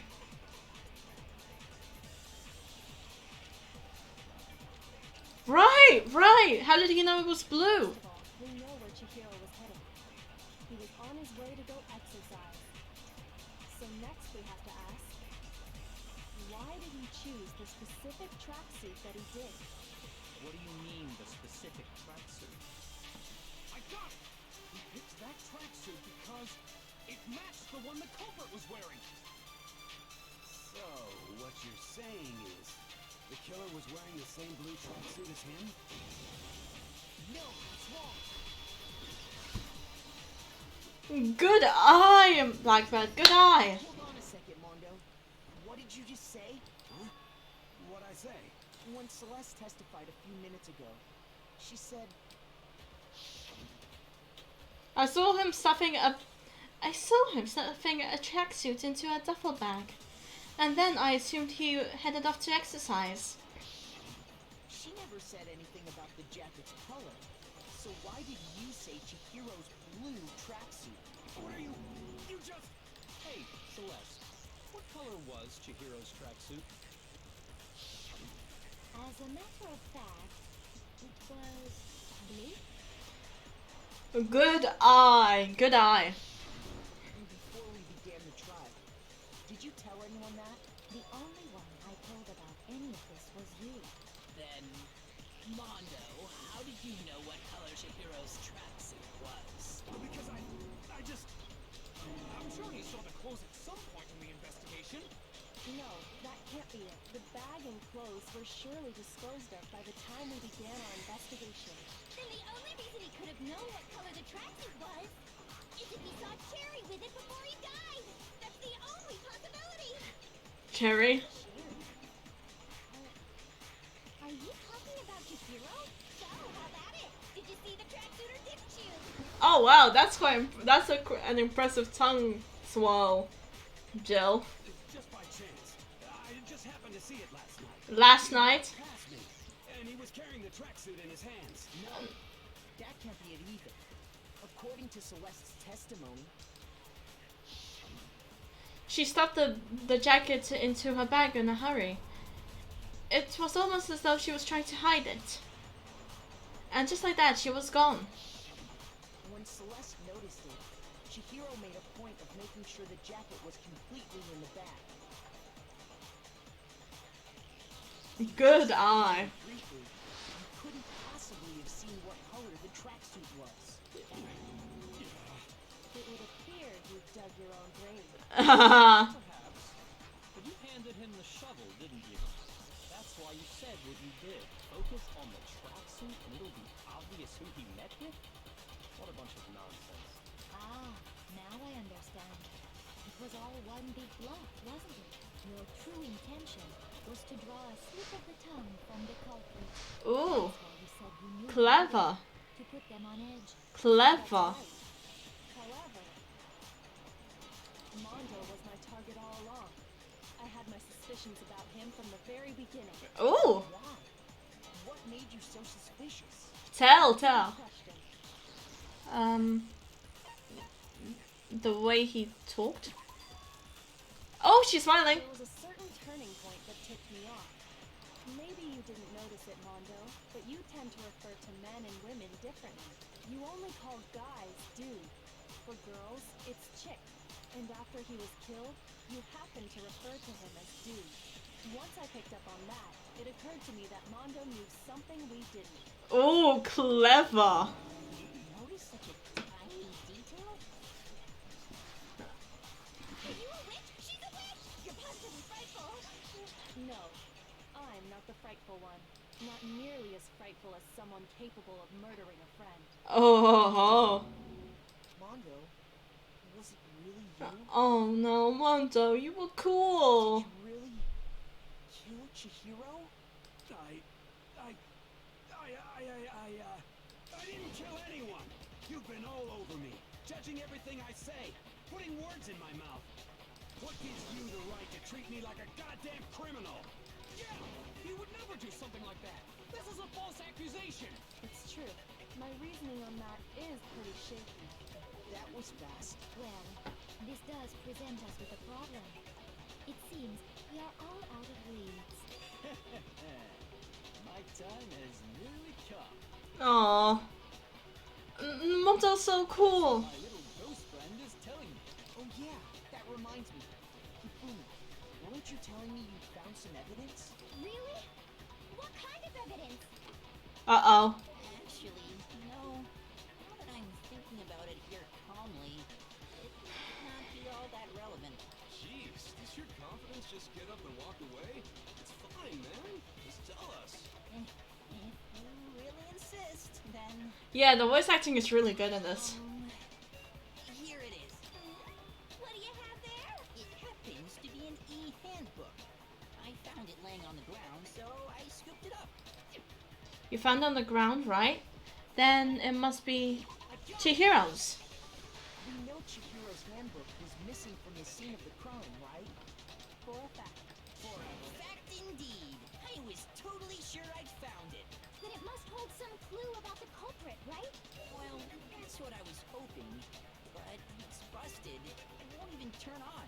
I imagine the culprit broke it to get rid of any evidence after the murder. That's odd. I didn't think the handbooks were quite so fragile. You're right. They're not. They're totally waterproof and shock resistant. It would take an awful lot to break one. And yet, this one does appear to be broken, as is Leon's, sitting useless in the main hall. For all your confidence, that is a remarkably high failure rate. Oh, ooh, Celeste going for the throat. Do you think there might be some kind of mystery in there somewhere? How precisely did the handbook blocks get broken? By hitting its weak point. I got it! You already told us before that the handbook has one weak point, didn't you? You remember that? Sure, maybe I let that slip, but I never told anyone what the weak point actually was. Yeah, probably. But if the handbook is supposed to never break, and two of them broke in quick succession, then Then we can only assume that someone's figured out its weakness. You know what the weakness is, right, Monokuma? So, what is it? You're asking me? I think it's a necessary piece of information if you want this to be a fair trial. I love how Kyoko is just manipulating him into doing exactly what she wants. But if I tell you, and someone else decides to copy it, that would be very not good. Just tell us already. Why would we want to break our own handbooks? Oh well, I have a weakness for pushy demands. But you're sure you won't follow their example? Then allow me to make a special announcement. The weak point of my cutting-edge e-handbook is when it's exposed to high temperatures for too long, it will suffer a meltdown and totally break. I flippin' knew it! You knew it? Yeah, because I found the handbook laying on the floor of the sauna. The temperature in the sauna can reach over 200 degrees. Strange how you don't get burnt, huh? It's because as your sweat evaporates, it creates a cooling layer of air around your skin. And the people who were in the sauna were Taka and Mondo. If the hot air of the sauna were somehow pushed directly onto your skin, you'd definitely get fried. That layer of air would get blown away. That's why you may feel a burning when you move around. So when you're in a sauna, make sure to keep nice and still. Interesting. I learned one new fact today. That is a mere trifling speck of knowledge. Anyway, if you found the victim's handbook in the sauna, then the killer must have been purposely trying to raise its temperature in order to break it. meaning the culprit somehow knew its weakness. But how'd they find out? Monokuma said he didn't tell anyone, right? Indeed. Quite the mystery. What if they found out by accident? Yeah, that's true. You have a very good eye, Blackbird. What if the killer took their own handbook into the sauna, not knowing its weakness, and it broke? They'd realize it was broken, of course, and it wouldn't be hard to figure out why. And once they had Chihiro's handbook, they knew they had an easy way to dispose of it. Yes, the Finnish man has spoken. Never bring electronics into a sauna. I won't say it's not. Trust the Finnish on this one. Who would have done something like that? I don't know of anyone who took their handbook into the sauna. I might know someone who did. Seriously? I think the one who may have taken their handbook into the sauna was...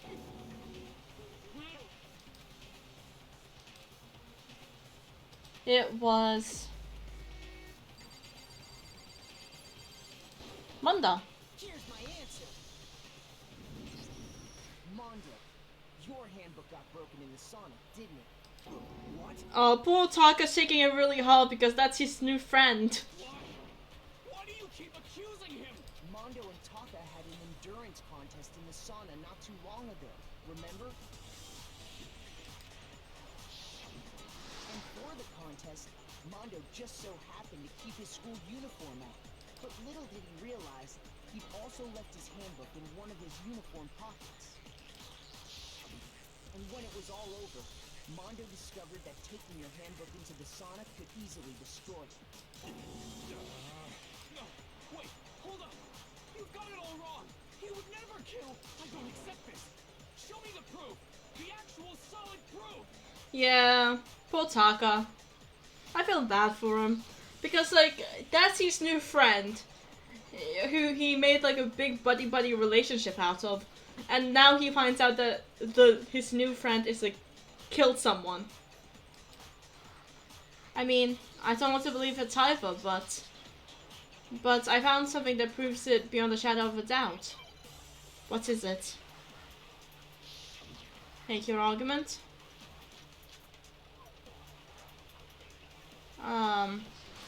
Brokeny handbook. Let's test Makoto's assertion. If what he says is correct, then Mondo, you broke your own handbook.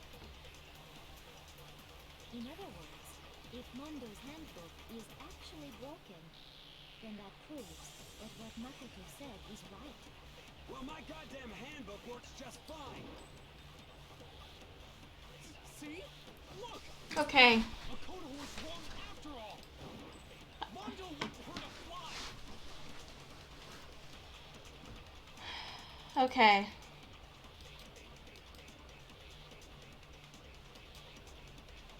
Let's test Makoto's assertion. If what he says is correct, then Mondo, you broke your own. I think it was the second to last statement. In other words, if Mondo's handbook is actually broken, then that proves that what Makoto said is right. Well, my goddamn handbook works just fine. See? Look! Makoto was wrong after all! Okay, no, that's not the one.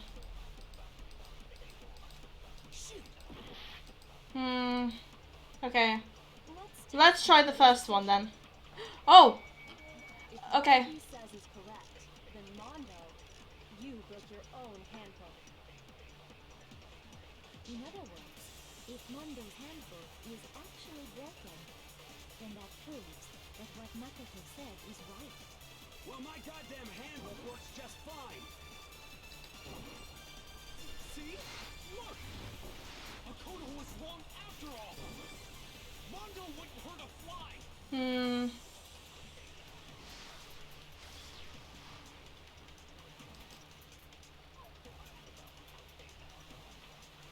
Then that will show that... Okay. I'm sure it broke during the Suna test. Then that will show that the handbook actually must be... Let's test Makoto's assertion. If what he says is correct, then Mondo, you broke your own handbook. In other words, if Mondo's handbook is actually broken, then that proves that what Makoto said is right. Well, my goddamn handbook works just fine. Ugh. Ugh, I hate this. Makoto was wrong after all! Mondo No. wouldn't hurt a fly! Okay, that's not the one.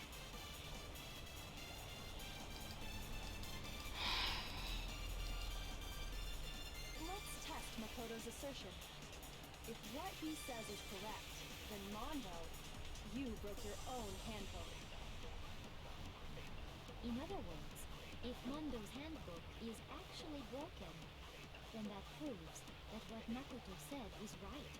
Well, my goddamn handbook works just fine. No. It's not the card reader. It's not the card reader. It must be the broken handbook. Let's test Makoto's assertion. If what he says is correct, then Mondo, you broke your own handbook. In other words, if Mondo's handbook is actually broken, then that proves that what Makoto said is right. Well, my goddamn handbook works just fine. There we go. Got it. I got it. Mondo, the handbook you have right now, is it really yours? The fuck is that supposed to mean? The broken handbook that was in the main hall, isn't that one actually yours? What the heck are you talking about? What I mean is, I think Mondo swapped his handbook out for one that actually works. I think he took Leon's handbook and replaced it with his own. After all, Monokuma said himself that Leon's handbook never should have broken. That's right! The punishment it suffered wasn't nearly enough to destroy it. So then, the broken handbook in the main hall is actually Mondo's, which would mean that the handbook Mondo has right now is actually Leon's, yes? But doesn't that violate the school regulation that says loaning out your handbook is prohibited? It doesn't. Here's how I look at it. There is a rule about loaning your handbook to another student, but if they're dead, they're not a student. It's kind of a gray area, I admit.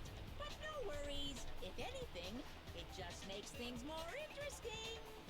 As such, I decree that exchanging handbooks with a corpse is not a violation of the rules. Well, Mondo, if I'm wrong about this, you're welcome to say so. I'm happy to admit I made a mistake, but... Son of a bitch. What's wrong, bro? Come on, tell him he's wrong. You are wrong. You have to be wrong. Everything you just said is wrong. You made it all up. Okay, then why don't we look back on this case one more time, from the beginning. That way, everything will become clear, and we'll all see if I was right or wrong. Okay, it's this one.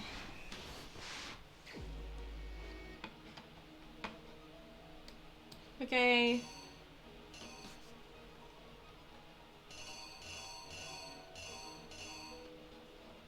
It's this one.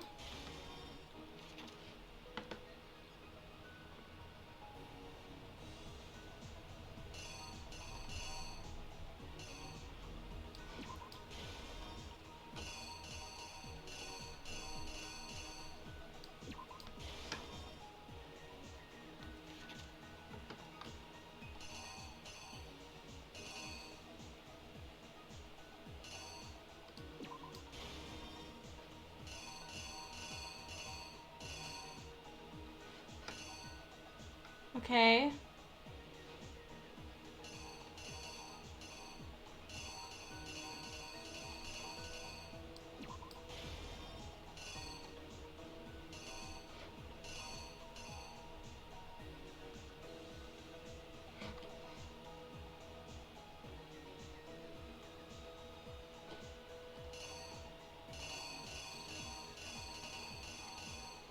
Wait, no, that one must be the locker room. The girls' locker room.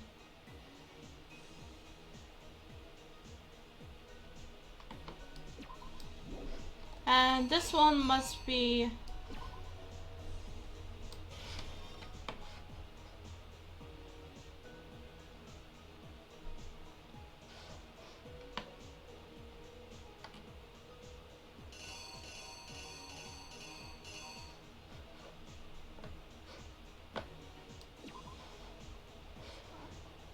Wait, no. Okay. That one is not the right one either.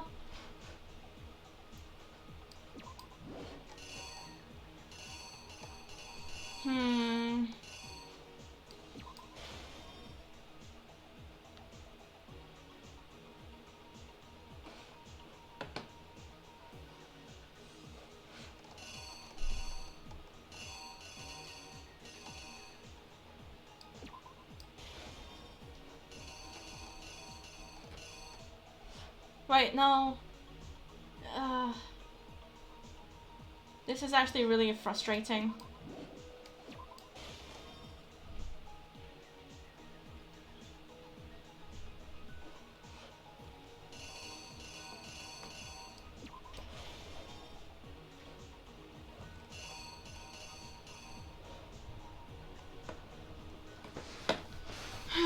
I'm actually really struggling.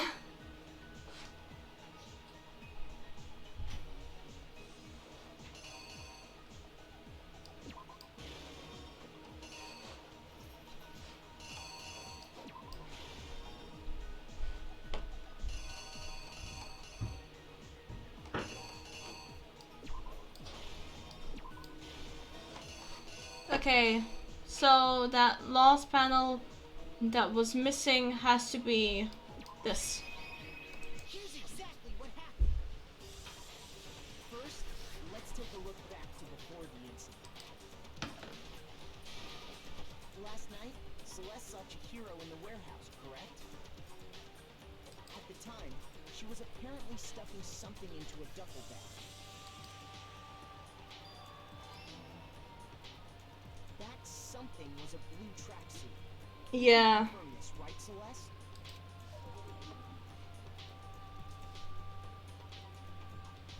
With bag in hand, Chihiro headed out, even though it was officially nighttime.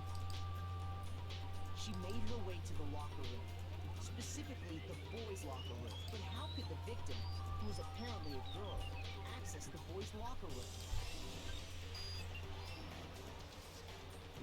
Simple, because she was really a he, which is why he was able to use his own handbook to gain entrance to the boys' locker room. Once inside, he met with someone there, and the person he met was the one who killed him.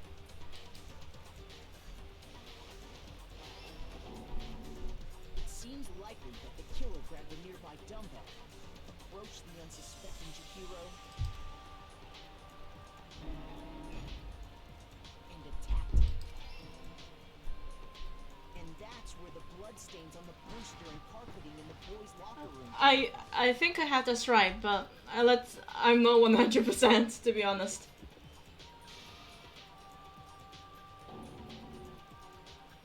It was likely in the heat of the moment. The body was arranged, but the murder itself felt unclean. Yeah. Which is why the killer hurried to try and hide the act. First, pulling up the bloodstained carpet, then removing the bloody poster, and finally carrying the corpse into the girls' locker room. A girl's handbook was necessary to get into the locker room, of course, but this alone doesn't prove that the killer was necessarily a girl. I mean, apparently they died instantly from the hits on the head, so. A boy could get into the girls' locker room without much problem. And that's exactly how the killer did it. With the carpet and the poster they brought with them, they got to work. They changed the layout of the boys' and girls' locker room in what you might call a crime scene switch. That could have been the end of things, but no. Oh, Byakuya, screw you. Byakuya discovered the body and decided to intervene in the situation, making things even more complicated. Like, is it really necessary? No. He just wanted to be a dick. So, after stumbling on the crime scene, he went and grabbed the extension cord from the library, and then he got to work. He used the cord to string up Chihiro's lifeless body.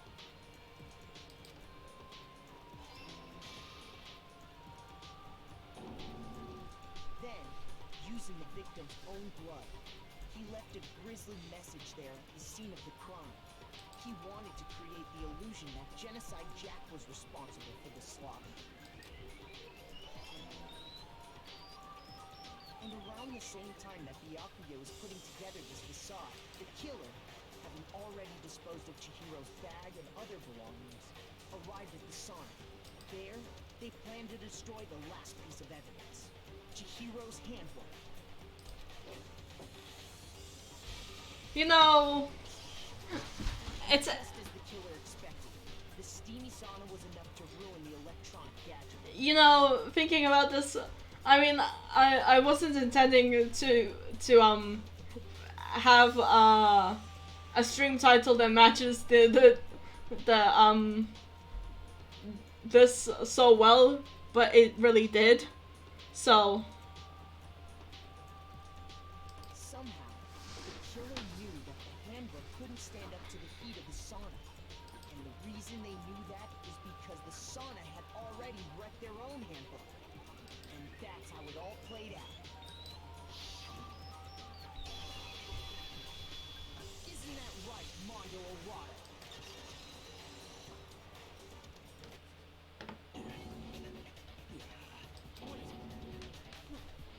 This can't be right. Where's your evidence? Yeah, where's your evidence? oh, poor Taka. You need evidence. You need proof. Without any proof, you can't pin any of this on him. Evidence that Mondo is a killer. That might have already revealed itself early in the trial. Absolutely. Oh, okay, let's talk a little about FIFA Time and Nega Time. during a bullet time battle, if you press the space key, fever time will activate and the tempo will be forced to its max. At this point, even when you push the buttons at random, you won't miss. So you can push right, left mouse button, left mouse button.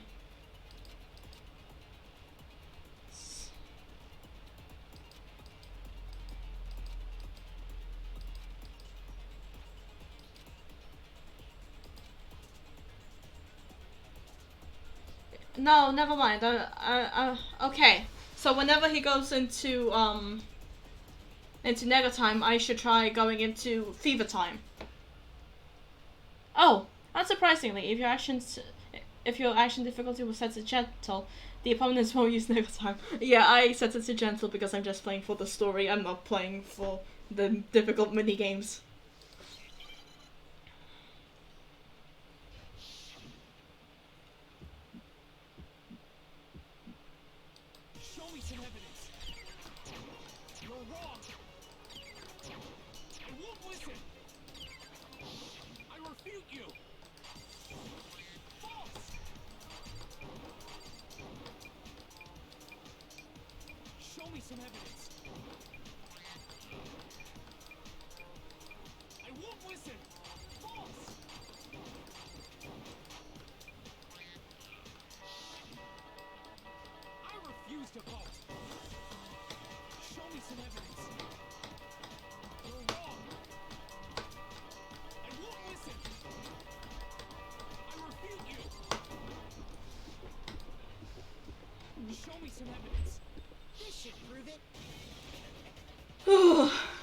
I'm actually surprised I did as well as I did on this one.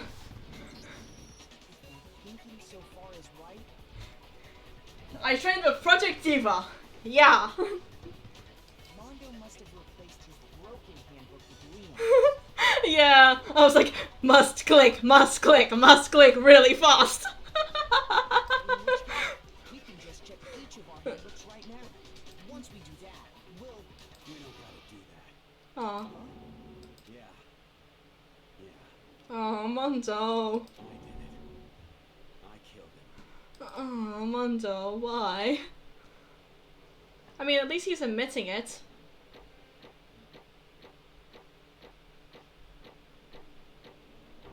Hey! That's pretty good, I think. Poor Taka.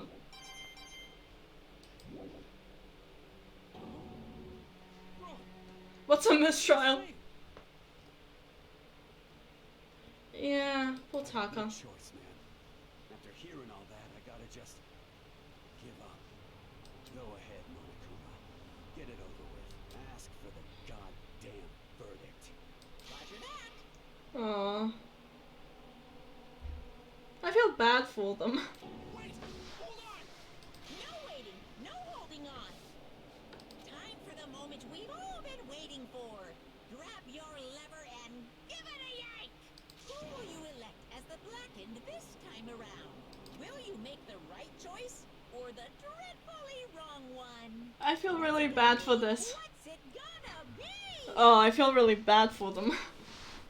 But why did he kill Chihiro is the big question. Why?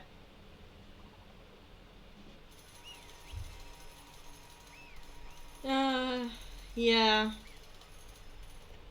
But why kill Chihiro? What secret did Chihiro know?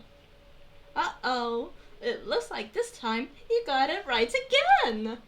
Yes, it is so. The Blackened that killed Chihiro Fujisaki is...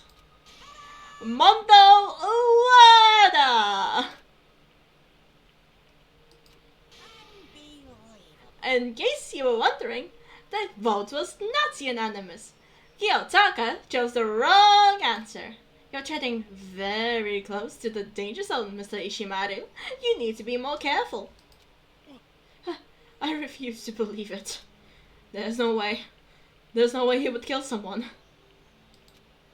Sorry. What is this? Why are you apologizing?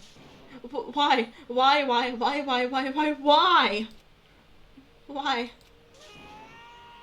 Why did you do it?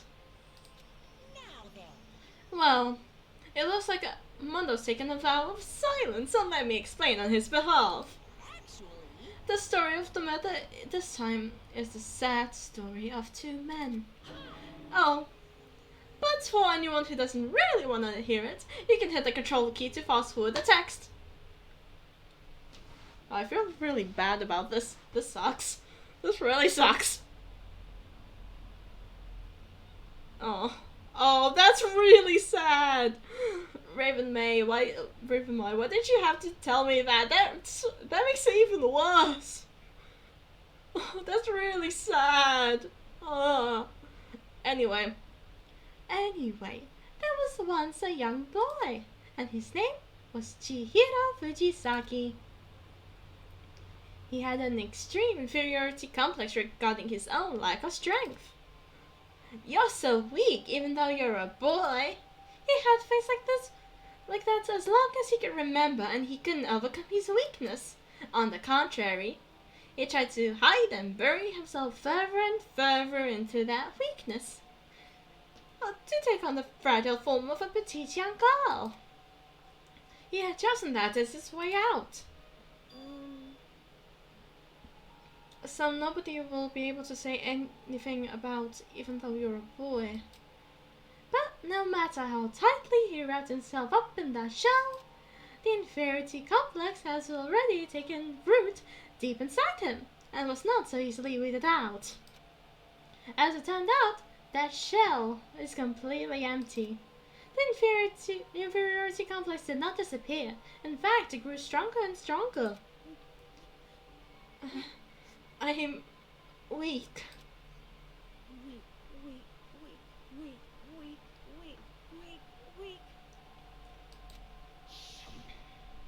Once the killing game has begun here at the school, he had no choice but to accept the situation. Well, this fact. After all, this world is the survival of the fittest. If you're not strong, you don't survive. Fuck you, Sayaka. I hate you. And then, the lovely and hateful Monokuma announced the revealing of the embarrassing secret. Which, of course, included Chihiro's embarrassing secret, which I was more than willing to divulge.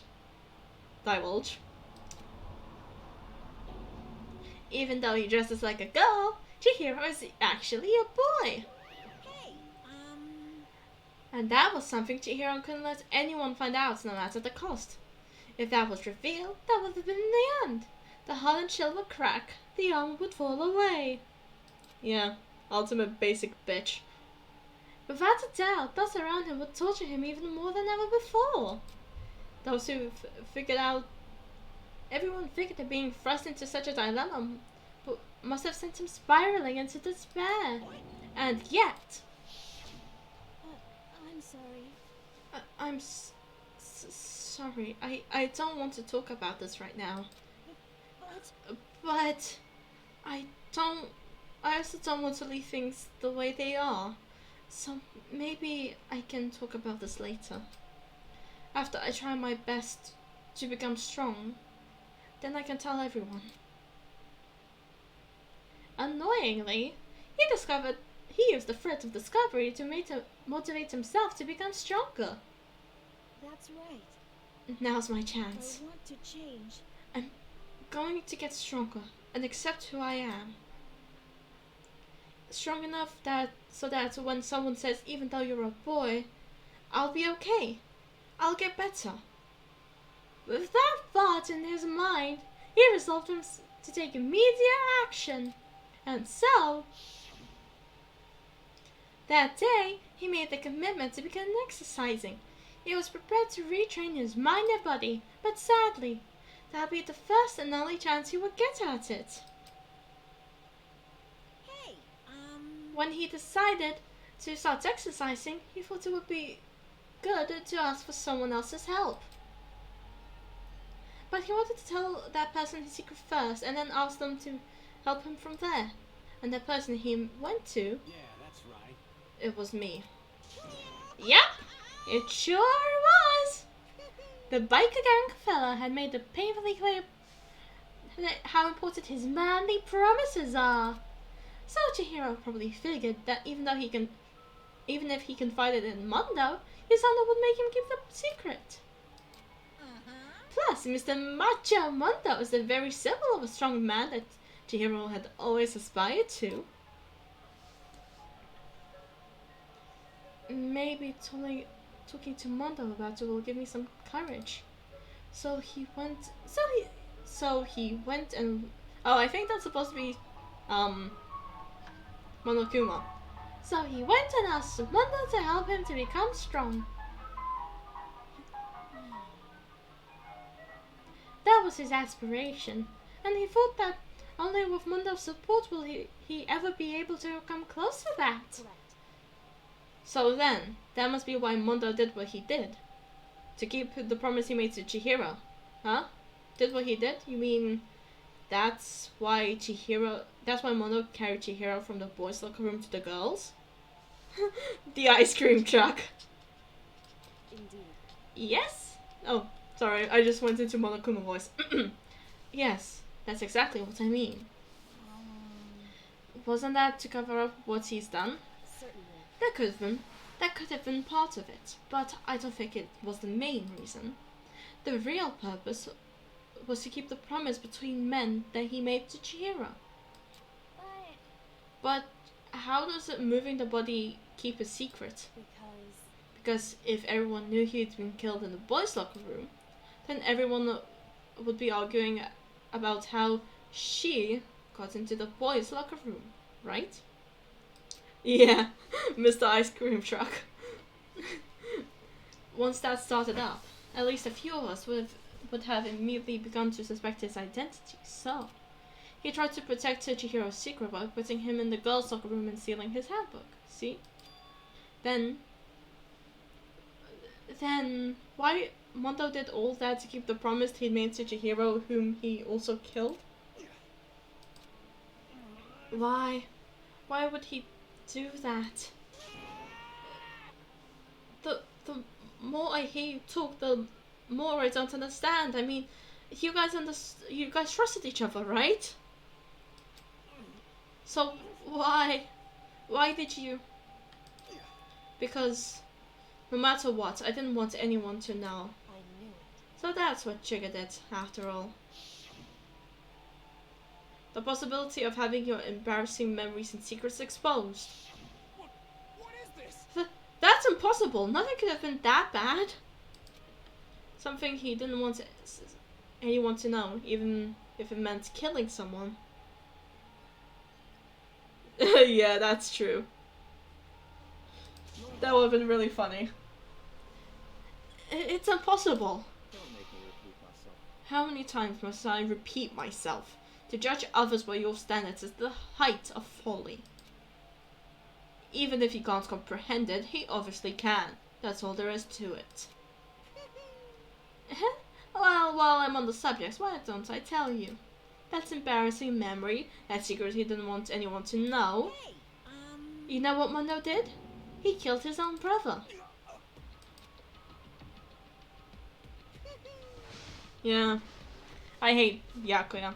Mondo, the ultimate biker gang leader, makes all hoodlums and riffraff across the country tremble. But the only reason he had the chance to join a gang in the first place was because of a certain someone. Crazy Diamond. Mondo's other brother's name was Daya Owada. Mondo had nothing but respect for him. It was because of Daya that Mondo even got on a motorcycle. Mondo's brother was his only family growing up. He was the only one Mondo can trust or respect. He wanted to measure up to his big brother, so he imitated everything he did. Mondo was the epitome of the starry-eyed kid brother. Meanwhile, the charismatic older brother put together a local motorcycle gang, and before anyone knew it, it had grown into the biggest biker gang in the country. Daya, the older brother, number 1 of the gang, and his number 2, his younger brother Mondo. In the beginning, everything was peaches and gravy. But when Mondo started to think about how he would have to take over the gang from his brother someday, his brother's greatness, his reputation, began to gnaw on Mondo's very soul. The kid's going to take over for Daya, huh? Daya created this gang with his bare hands. Mondo's just going along with the ride. Can someone like that to even be our leader? All that'll do is make the gang look bad. Almost every day, Mondo heard the gossip and whispers of the other gangs of the other gang members. Which is why I gotta get stronger. Stronger than Daya.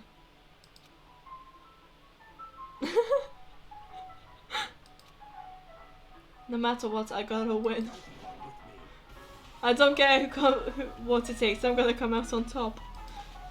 And on the night of his amazing brother's retirement ceremony, Mondo challenged him to a street race.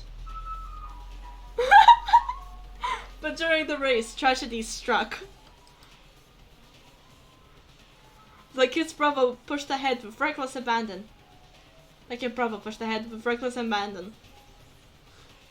Eager for victory and dashed onto oncoming traffic. But suddenly...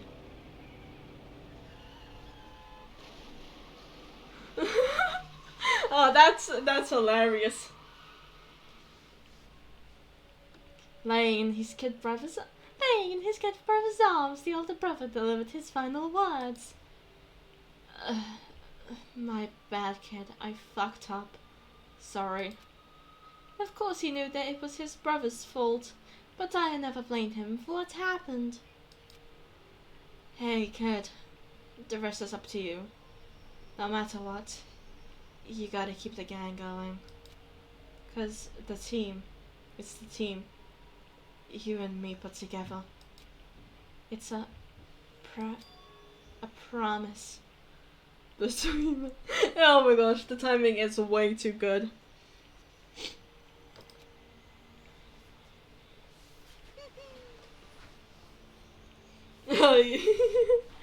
He decided to hide the truth of what happened from everyone in the gang, in order to keep the gang together and keep the promise to his brother. He could never admit to anyone that it was his own weakness that caused the accident, and as a result, the team was made even stronger under the banner of the kid who bested his big brother. He was hit by the ice cream man. Diaz was going to live to his kid brother, so he's got stupid and got himself killed. That became the explanation for what happened.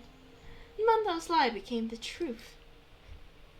This isn't very JoJo.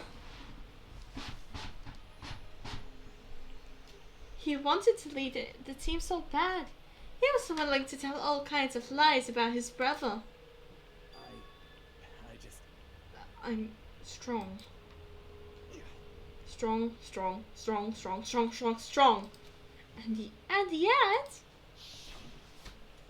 as soon as our killing game began, he realized, no matter how tough he pretended to be, he was just another weakling who could die in an instant. And then the lovely but hateful Monokuma announced the revealing of the embarrassing secrets. At that point, it was clear I would have no problem shedding light on his secret. Mondo killed his own older brother. His brother got isekai'd. He got isekai'd. Oh, that's hilarious. Currently, he made his own biker gang in the fantasy world. That's my new headcanon. No matter what, I couldn't let the other gang members find out. If that happened, everything would be ruined. Everything me and my brother had worked to create would have been destroyed. His death, all the guilt I've been carrying around, it would have been for nothing. So that's why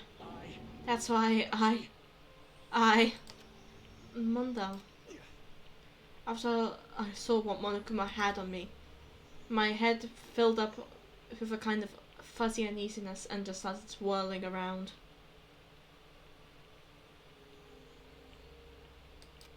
I never felt anything like that before. I didn't know what to do about it.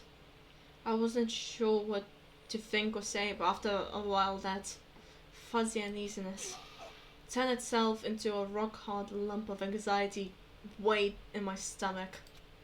And it was right around then that Chihiro asked me to start working out with him. And right there, he told me a secret. Seriously?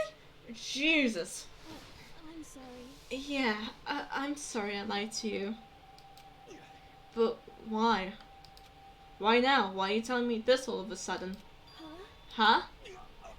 Because I mean, you kept that secret all the time, right? If anyone found out, you would. But You're right, but I want to change. I wrap myself up in lies. I'm weak. I want to destroy that version of me forever. His words were like a knife to my gut. I felt like he was exposing the lie I've been living myself. I have to change. I don't want to be weak anymore.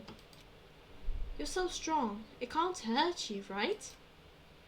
Whatever secret Monokuma might tell us. You piece of... So what? You're saying I should just say it? What? You're saying that if I really am, I should just be able to tell everyone my secret? Huh? I was jealous. I was jealous of Chihiro's strength. He had the strength to face his own weakness, to try and overcome it. It was the kind of strength that I never had.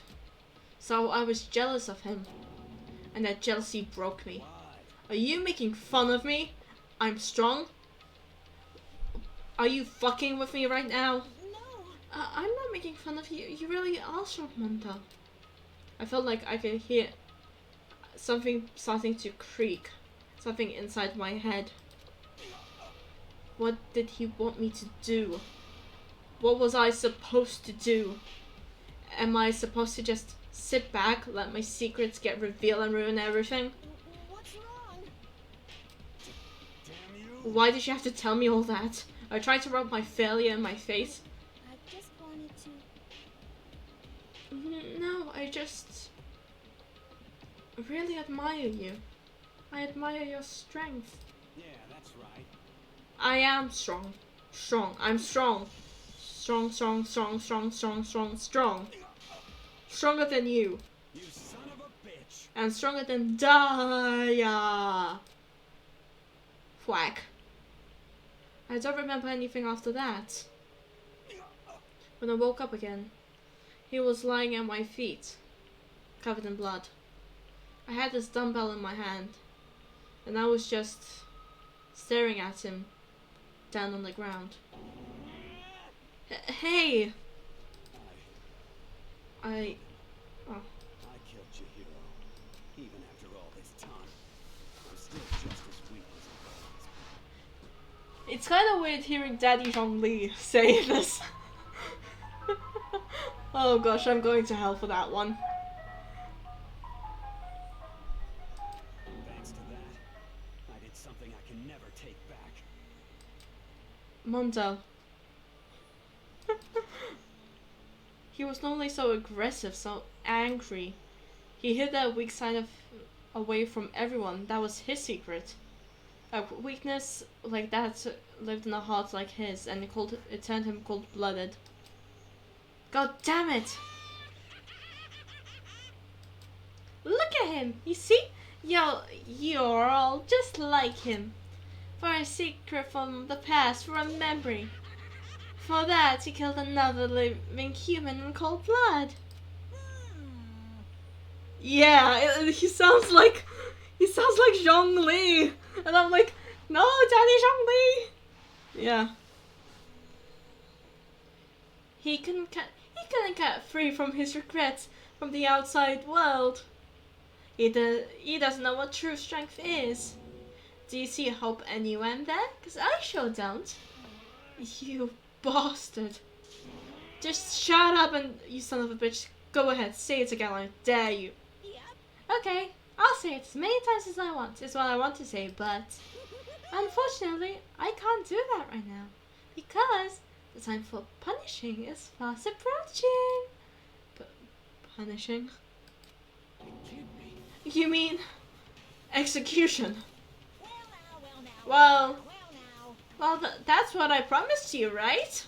The blackened, the set the piece will be punished. Ridiculous. Hold on. Now then, I prepared a very special punishment. For Mondo Awada, the ultimate bike gang leader. No, wait! Let's give it everything we've got. It's punishment time. I said wait!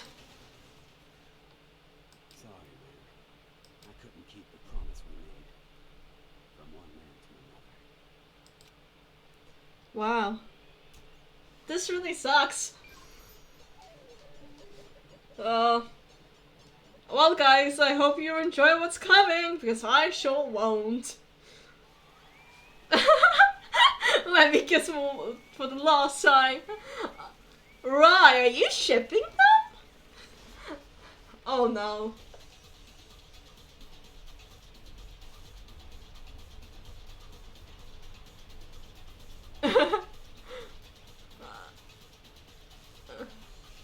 I don't think he will, but if he does, that will be hilarious. The Cage of Death.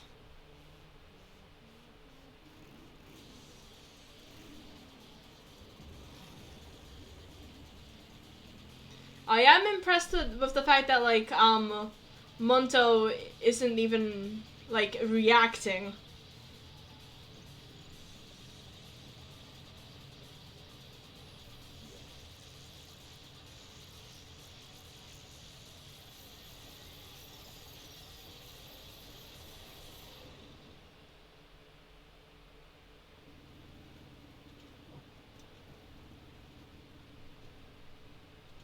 Oh no.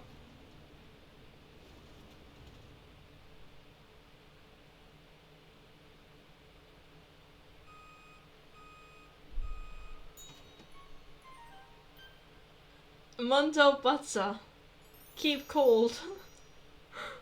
What? What? What?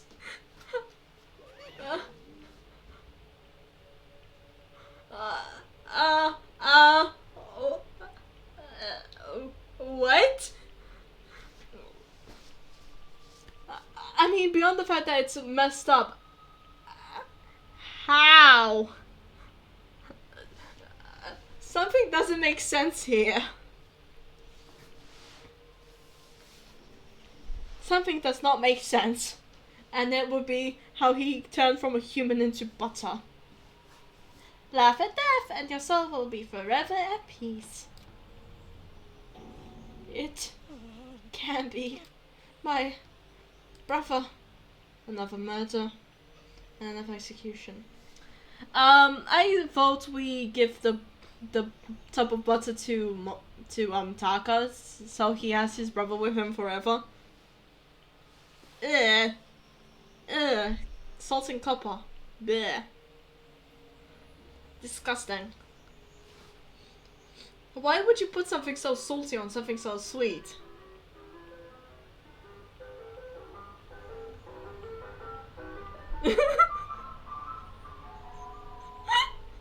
The ice cream shark just went by once more. I want to feel again. Everyone's lives are so taken so lightly here. I'm trying not to laugh because this is serious, but the ice cream truck.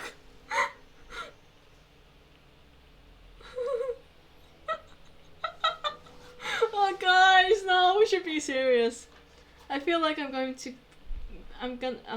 might be going mad. But maybe I'll just let it happen. Poor Taka. Oh, poor Taka, he's a mess. As Tako's sad screams invaded our skulls, we were forced to realize that once again. But he, of course, he had to. What a disappointment. This is the end of the game. Byakuya?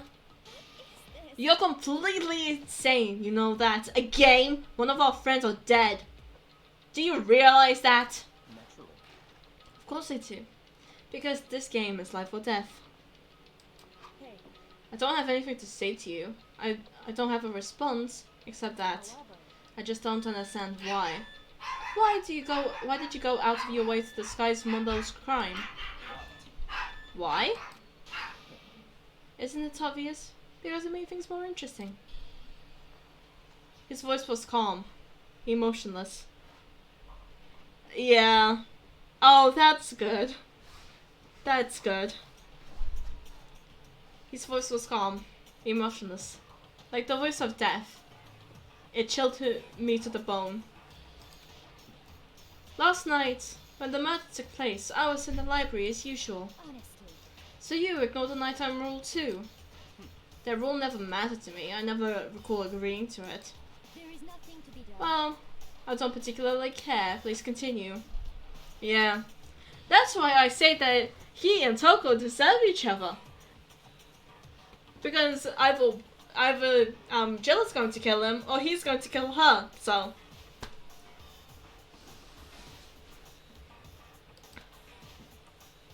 the night grew late, and I decided to return to my room, which is when I stumbled upon him. I spotted Mondo coming out of the girls' locker room. After he'd gone, I looked inside and saw the corpse. What? You mean you actually witnessed the murder? He was such a fool. He didn't even have the slightest idea that I'd seen him. So you're saying he knew who the culprit was from the very beginning? That's right. Indeed. But if that had been the end of it, how boring would that have been? I mean, what's a waste of time to have the answer revealed right at the beginning? Either we kill him, we all become blackened, and we all graduate.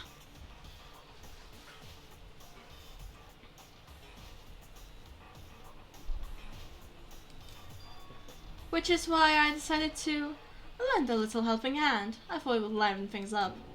You did all that to liven things up.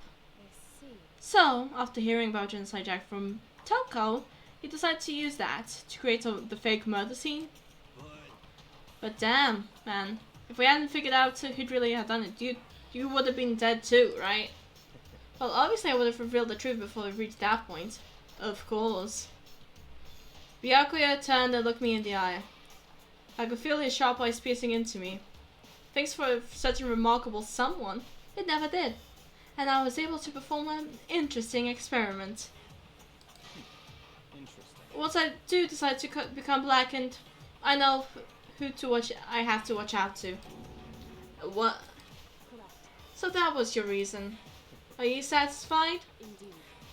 Yes, we're done listening to your story. Moving on. Hey, There's something I would like to ask Monokuma. What's this? Oh, I'm up next. You like to perform these elaborate executions each time, correct? My question is why? Do you like them? But you know, this punishment, this despair, it's not just for you. All this punishment, all this despair is my gift to mankind itself. You're of-exaggerating. I'm not of-exaggerating. This punishment is meant to transform all hope into despair. What do you mean? Mean? Mean? Mean? Mean. Good grief. I don't understand why you have to pick up apart every little stupid thing. Whatever it is, it doesn't matter. In the end, I'm going to stand alone as a victor, and then everything else will be revealed to me. Ooh. The noble son of the noble family. Truly, you understand me. I think this is the start of a terrifying friendship. Shut up. I would never stoop to the level of a childish criminal like you. Let me just say this. After I have achieved complete victory, you're up next. I'm going to find you and kill you. Understand? In the name of my family. In the name of the Togami family, for which victory is a foregone conclusion. You're getting all riled up. Ooh, so cool. It's like you're the main character of a video game or something. No trash mob for you. I swear, whatever it takes, I will kill you. Temper. Sounds like someone needs a nap.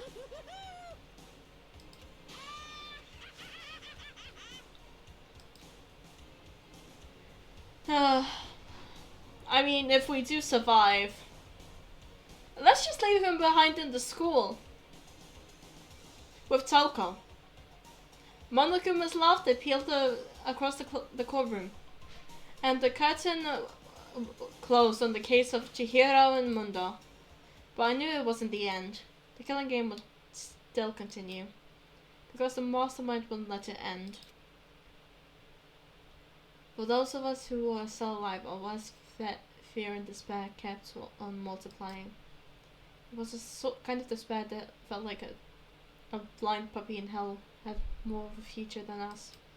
All of our courage, our effort, our friendship. It felt like it amounted to nothing at all. It was the worst kind of despair.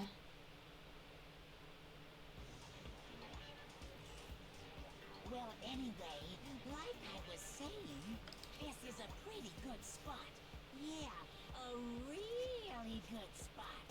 Anyway, isn't it amazing how that girl went and killed someone before things even had a chance to get boring? Once things really get moving, it'll be like a roller coaster. There won't be any stopping it. Fear and despair charge forward at a speed nothing can hope to match. But I must admit, I'm disappointed. I went to all the pain and effort of making you part of the group, and you couldn't play your part. You do remember you were supposed to make the first move, right? Well, no biggie. Nothing we can do about it now. So just do your best to make things more exciting from now on, okay? After all, that's what everyone wants to see. Yeah. Everyone being in groups of two would be a lot easier to control what's going on. There's one thing I'd like to ask you. As long as you don't want to know my measurements, fire away. Who is it? The 16th school student, I mean. My, you really took me by surprise there. I know I said you could ask anything, but super denied, ultra denied, demonic denied. Because you see, that's my ace in the hole.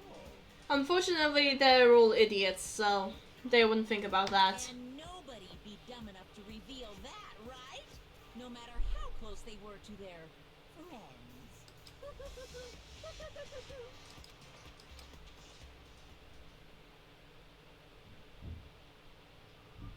Boy's Life of Despair. The end. Like, why not just pair off? It makes things a lot easier. I mean, I know that like I know that like Toko and Byakuya wouldn't, but you know. But those two would be left out, so it would be a lot easier. Two of a kind. Oh, that's dark. I know I shouldn't cry, Aw, poor Aoi. but I've had enough. I can't take it anymore. Getting out of here anytime soon. It's impossible. I can't let myself think about how much I want to get out of here.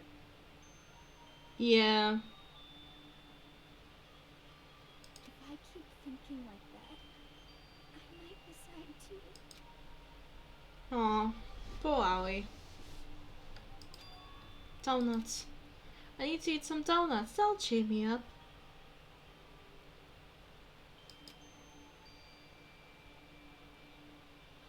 Glazed donuts, twisty donuts, jelly donuts, cream filled jelly, donut holes, malasadas. I'll Oh, God of Donut, I'm praying for a wonderful encounter.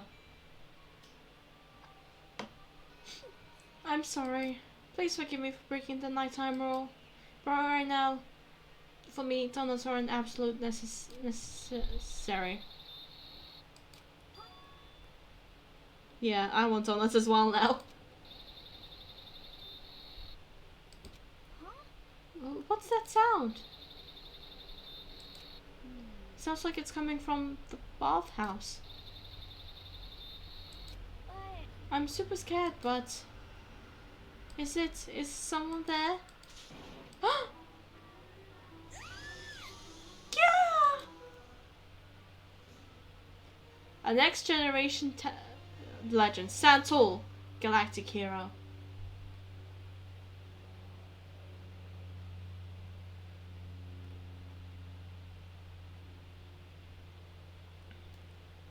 Then the morning after the conclusion of the second class trial, everyone met up in the dining hall, just like always, as I expected to start like any other day. That's what I expected, but today's count kinda sucks, huh?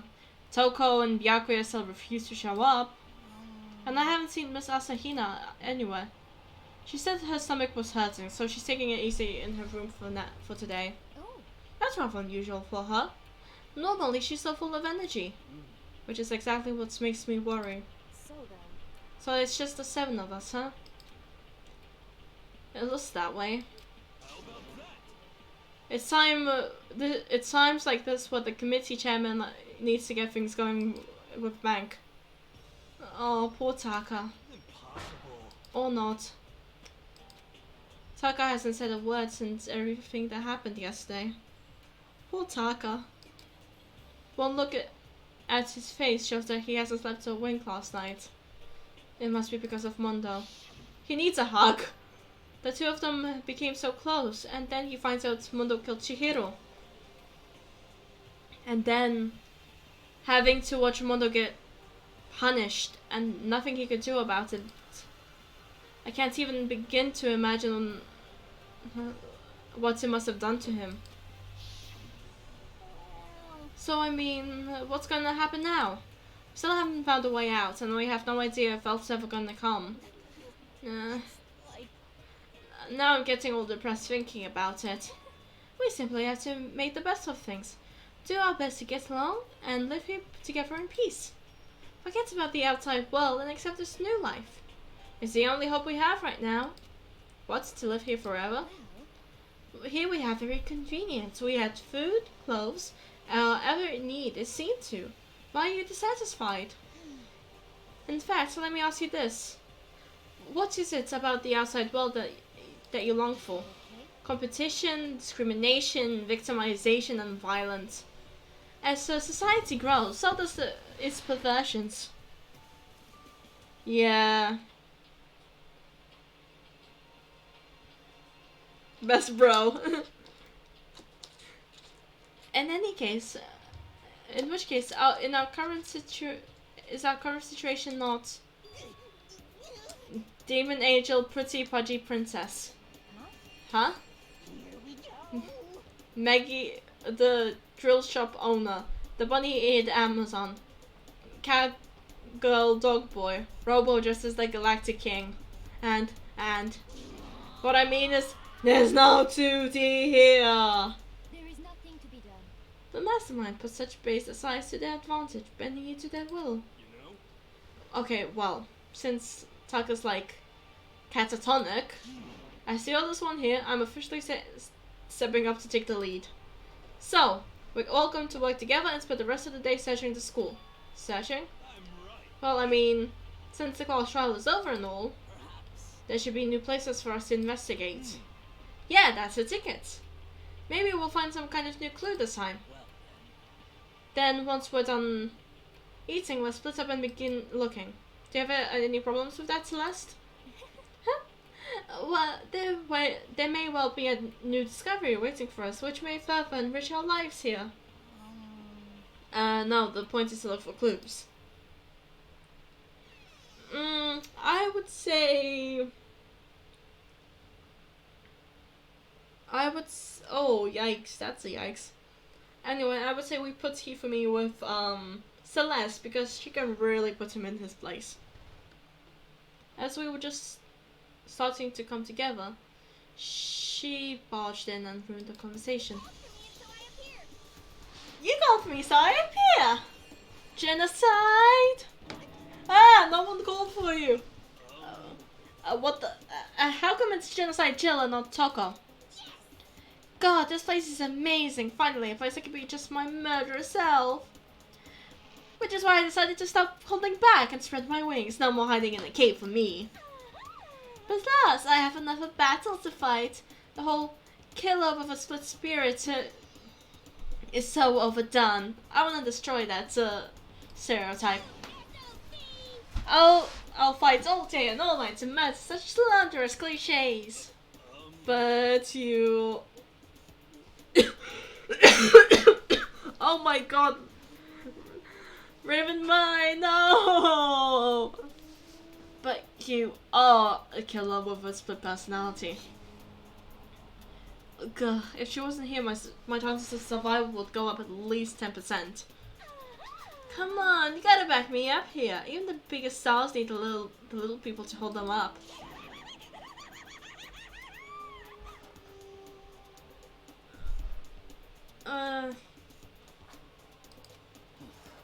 I don't know about that one, to be honest. Well, whatever else we do today, first we eat lunch. First we should eat. We can't do anything on an empty stomach. You're right. Let's hurry up and eat so we can start our investigation. Yeah, this is sad. So we were forced to eat breakfast with a murderer.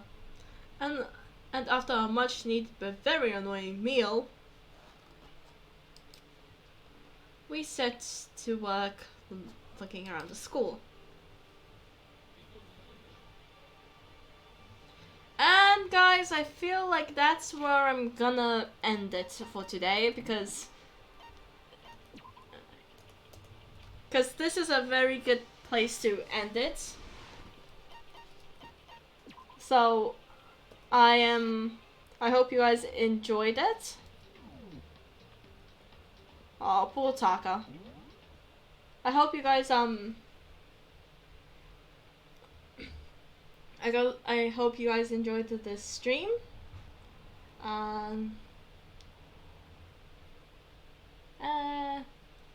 That was quite the cliffhanger to end on, but you know, it is what it is. So I loved it, not the game, Baka. Okay, bye guys.